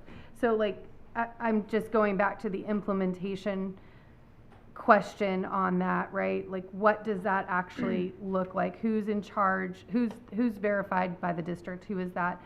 And is the appointed district representative, is that different? Like, who's managing this process? I think it would be, these are all good questions. I think it would be helpful for, our next policy committee if we were to get together with Ms. Gladys and Dr. Knoll, go through these, and you guys give us feedback as to what implementation could look like, concerns you have, things like that. And the board can send in questions as well that you would like us to answer. I think that would be a good next step. I'm not sure if you guys are interested. I would agree. That's, if these are considerations that the committee needs to make, then we could discuss that, or go ahead and the board can suggest what questions you have, and then we could discuss that with Ms. Gladys and whoever else from the district. I'm happy to do that. I'm just a little bit concerned because I was told for weeks that I'm not even allowed to review this material because of TOMA violations, but now it's being suggested that not only should I review the material, but I should communicate with the committee my concerns. So I just need to know what is not a violation. That is what I was about to just come forward with. I am concerned about that because honestly, oh, sorry, did you want to say something? No, Go that's ahead. okay. I was just, I think we're missing an element here, and that's Dr. Dahl. I mean, the way we've done policy in the past is it's been submitted, and everybody has the opportunity to go through Dr. Dahl and make changes and suggestions and red lines, and everybody can have the opportunity to look at these policies and all provide input as members of the 7-member board, not just a 3-member committee. So I think that is something that could have solved this problem altogether. Except for that upon checking with our board counsel, I was concerned about that. I said that can't we just present it to our district's general counsel or to our superintendent and have the red lines like we've done in the past? And technically, we've opened ourselves up to a violation of TOMA because they are causing a walking quorum. They're not at risk of it, but we are. We are needing to be extremely careful about our communication, and anytime we have more than 2 or 3 of us communicate with them on the topic, we are now creating a walking quorum. So we're right back where we were. We either sit here and go through these like we're doing now, or we rely on our committee process that we brought forward. Are we I think there's been some confusion about that, Trustee Odenwiller. We're not your attorney, so Carrie can't answer that question, neither will I. I mean, you all have hired your own attorney, so that you'll have to refer to them. There is some confusion because if what we are being told is truthful, then when anyone outside of the 7-member board speaks to all, or any 4 of us, then that is creating a walking quorum for us to be concerned about, not for the outside party. Yeah, I can't comprehend how I have to talk to you all every day. It's my job. So I don't understand how that creates a walking quorum. I'm not giving you legal advice. You hired an attorney. You should get it from them. But I talk to 7 of you all the time about things. So. Yep, it's the deliberation I think that the legal part. advice that we are receiving is very concerning. And I'm also really concerned about the way that this document has been constructed. And I'm just going to say that right now. And what is that way? Just so I'm understanding. Well, I mean, how is it? There are some places in the document where we've struck lines, and then I've got to go through and find it. Then we repeat that line multiple times throughout later in the document. It's just there's a lot of inconsistencies within the document itself. And like I said, it is a lot of pages, and I have a job and I had a week to look at this. Well, the good news is you have a month now. Thank you, Lindsay. But, for me to have a week to look at this after I've been asking to see it and then being told that it would be a TOMA violation for me to even look at the document, I just think that it seems to me like somebody was trying to hide something from me. That's what it feels like. No one is trying to hide anything. We Well, are then they should talking have about just this given me in the the open in document front when I of the asked for it. entire world right now. We are not hiding anything. This is the process that we agreed to when we set up committees in the beginning. I did not agree to this I didn't agree to process. I didn't No. agree to that. Okay, let's just I guess the question that I would have is the policy committee going to go back to the superintendent and collaborate, which the way that I read the statute is that should happen. If for me, as a board member, I would feel much more comfortable voting in favor of this vast amount of policies if I knew that the implementation part was actually realistic to happen. And there are people, like for instance, I don't know if our special education director is here right now, but special education, our special education teachers have to create unique instructional materials sometimes, or they have to cover topics sometimes with special education students that might apparently, it could be potentially pornographic. I don't even know what that means, potentially pornographic. So I just think that we haven't touched base with some of the people that will be in charge of implementing it. And it would make I would feel more comfortable voting for policies, a lot of them, if I knew that these were truly able to be implemented. And all I'm asking for is collaboration. That's all I'm asking for. Not asking to remove the policy. You got it. That's our next step. So can you tell me the timeline then? When will we will get receive together that? with Dr. Knoll and see what works for our schedule for all of us to get together. I just want to be clear. Oh, go ahead, sorry. If we're going off of a month timeline, which to me, soon, ASAP. And so is our next board meeting less than a month away because of graduations? Yes. So the timeline is shorter. It's the 13th of May. The 13th of May.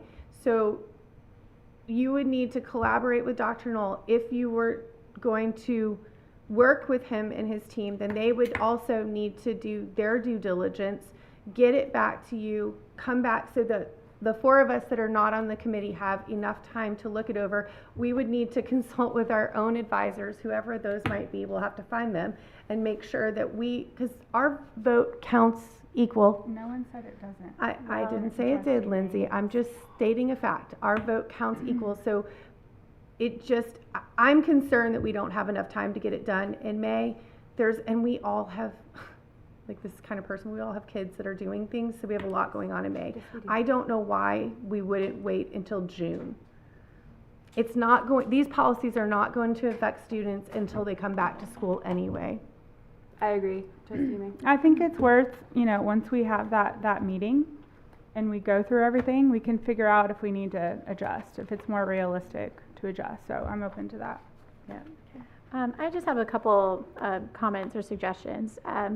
So I've served on this board a little more than 2 years now. I actually really dig policy. It's really fun for me, which is weird. But I do feel like my hands are sort of tied in this situation because I wasn't a part of this process. I'm used to it going through Dr. Dahl, that we're sending passes. Every board member has an equal opportunity to provide suggestions or comments, and it all bounces through Dr. Knoll. It's what we've done in the past, and then there were board members that really weren't concerned with policy, so they didn't really make any suggestions, and then there were board members that did have suggestions that they put in the red line versions that were bounced through Dr. Knoll, and that's no longer here. So I am a fan of committees. I've said from the beginning I'm not a fan of this policy committee. And I do, perhaps, if you want to continue with policy committee, I recommend time limits or term limits on these policy committees so other people can have an opportunity to have this sneak peek VIP service that the other 4 board members do not get, although that cuts out 1 board member if we only have 2 term limits.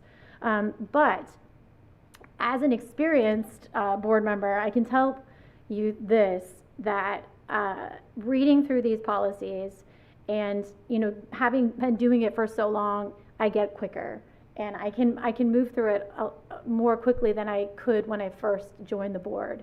So looking through it and seeing the heart of it and the intent of it, I like it.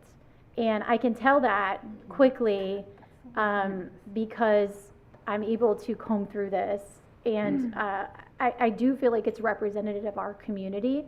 I do feel like this is something, a promise that we made to the community when we were running, even when I ran in 2022.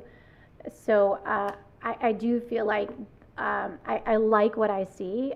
My problem, I agree with Trustee May, the implementation. I would love to just see how that looks. And I think we need to clean up the policy committee somehow, some way, and that's something we can talk about offline. But as far as the policies are concerned, I would have loved to have had the opportunity to have equal access that the three of you guys did, and I didn't. And so it is difficult to make an educated decision on these policies. And I know we're not making a decision today, but I just find it very difficult to believe that we were all able to push it through all 7 of us were able to push it through Dr. Knoll in the past, and now we can't. So those are my comments. I do like the policies. I struggled because I wasn't sure how much of it was TEE's suggestions versus what the committee changed from TEE's suggestions. So I wanted to make sure that we were giving them what they deserved and the work that they put in. And so I did put a phone call in and just ask that simple question, like how much of it is different and why aren't you using these suggestions? And they said, we like the suggestions. So I got the information I need. So thank you for the committee for your work, although I feel I would like to be doing that work as well, but thank you. I do like the intent of the policies. So what I'm hearing is that I think the approach we're taking with the policy committee might need to be adjusted, because if we are in fact able to confirm that a walk-in quorum is not being created by funneling these policies through the same channels that have been used in the past, then maybe we will need to revisit how the structure was established and how we're going to handle policy moving forward. I second Trustee Nelson's compliments of the policies. I like the policies. I think where we're running into a wall is that the just the board's collaboration on the policy is lacking. So we can definitely adjust that, because if we're truly not violating any issues with TOMA, then I'm all for that. I'm not going to sit here and defend either way, because I'm getting 2 different feedback. I'm getting 2 different answers to my questions. So I want to get clarity on that, and I would request that as a board we get. I think solid. we're going to end up having to see if we can get clarity on this, on what constitutes our ability, who we're able to have conversation with where it's not a violation from the AG's office. Because personally, not one of us wants to have a violation, and none of us wants our bodies in jail. But I don't want to get hung up. At up the same on time, that. we have to do the business of this district, and we have to keep moving forward. But I don't know what that means as far as getting answers from the AG, because we get answers contradictory all the time. Why do we need answers from the AG when we've done it in the past? Or when we have legal representation? Because we've seen conflict of interest happen amongst us with representation already multiple times. That feels like a stall tactic, quite honestly. I agree. On what? Punting to the AGs for an opinion when we've already been doing it for the last 2+ years. Does that make it right? Have we been in violation in the past? I mean, we haven't received any TOMA violations in the past 2 years. Yeah, it's strange that it would suddenly. I'm not open to it. I mean, that's fine. We can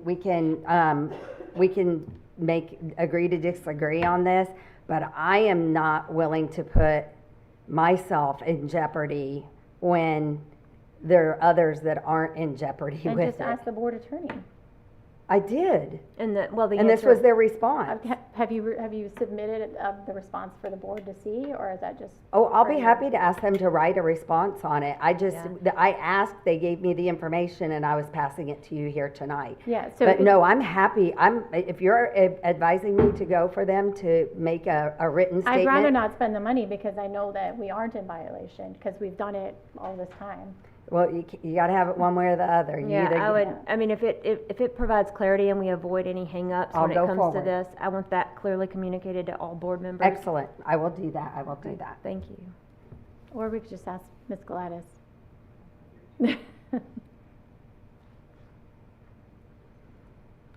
Okay, so, if there's no, is there any other further discussion on these?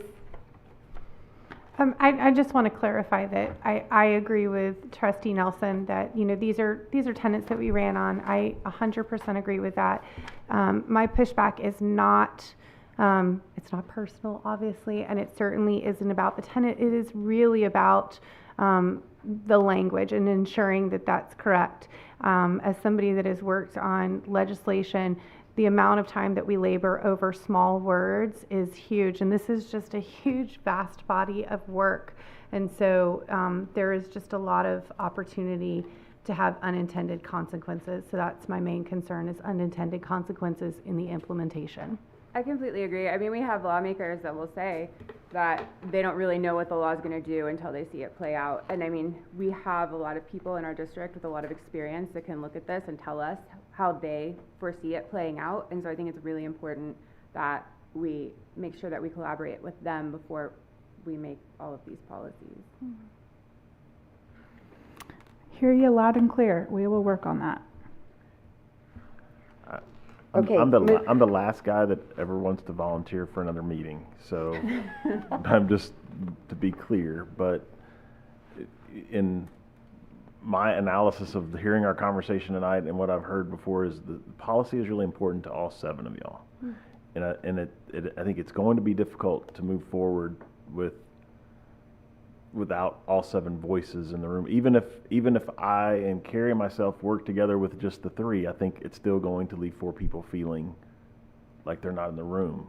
Agreed. You know, you can all work together. We just have to post it, and we just have to schedule a meeting and a workshop.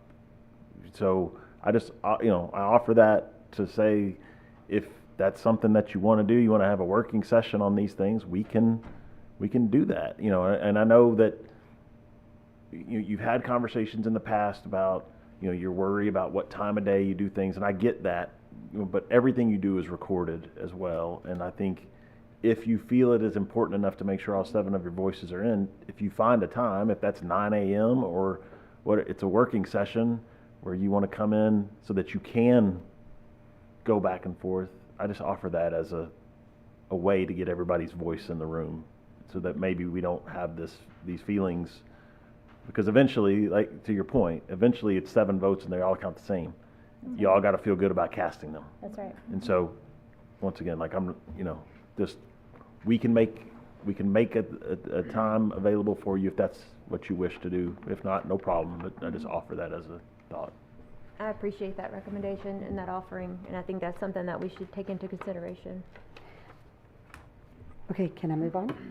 I'm not sure that these next 2 points are relevant anymore, but I'm going to go here. Trustee Nelson, you've been working on a policy revision for Title IX for some time and have brought it forward and then waited for updates and so forth, but I've checked with the board attorney. They've assured me that since you were working on this prior to us having a committee established, if you want the committee to consider your language that you have brought forward or want to bring forward, you're welcome to present it to only to to the chair of the policy committee, Trustee Dawson.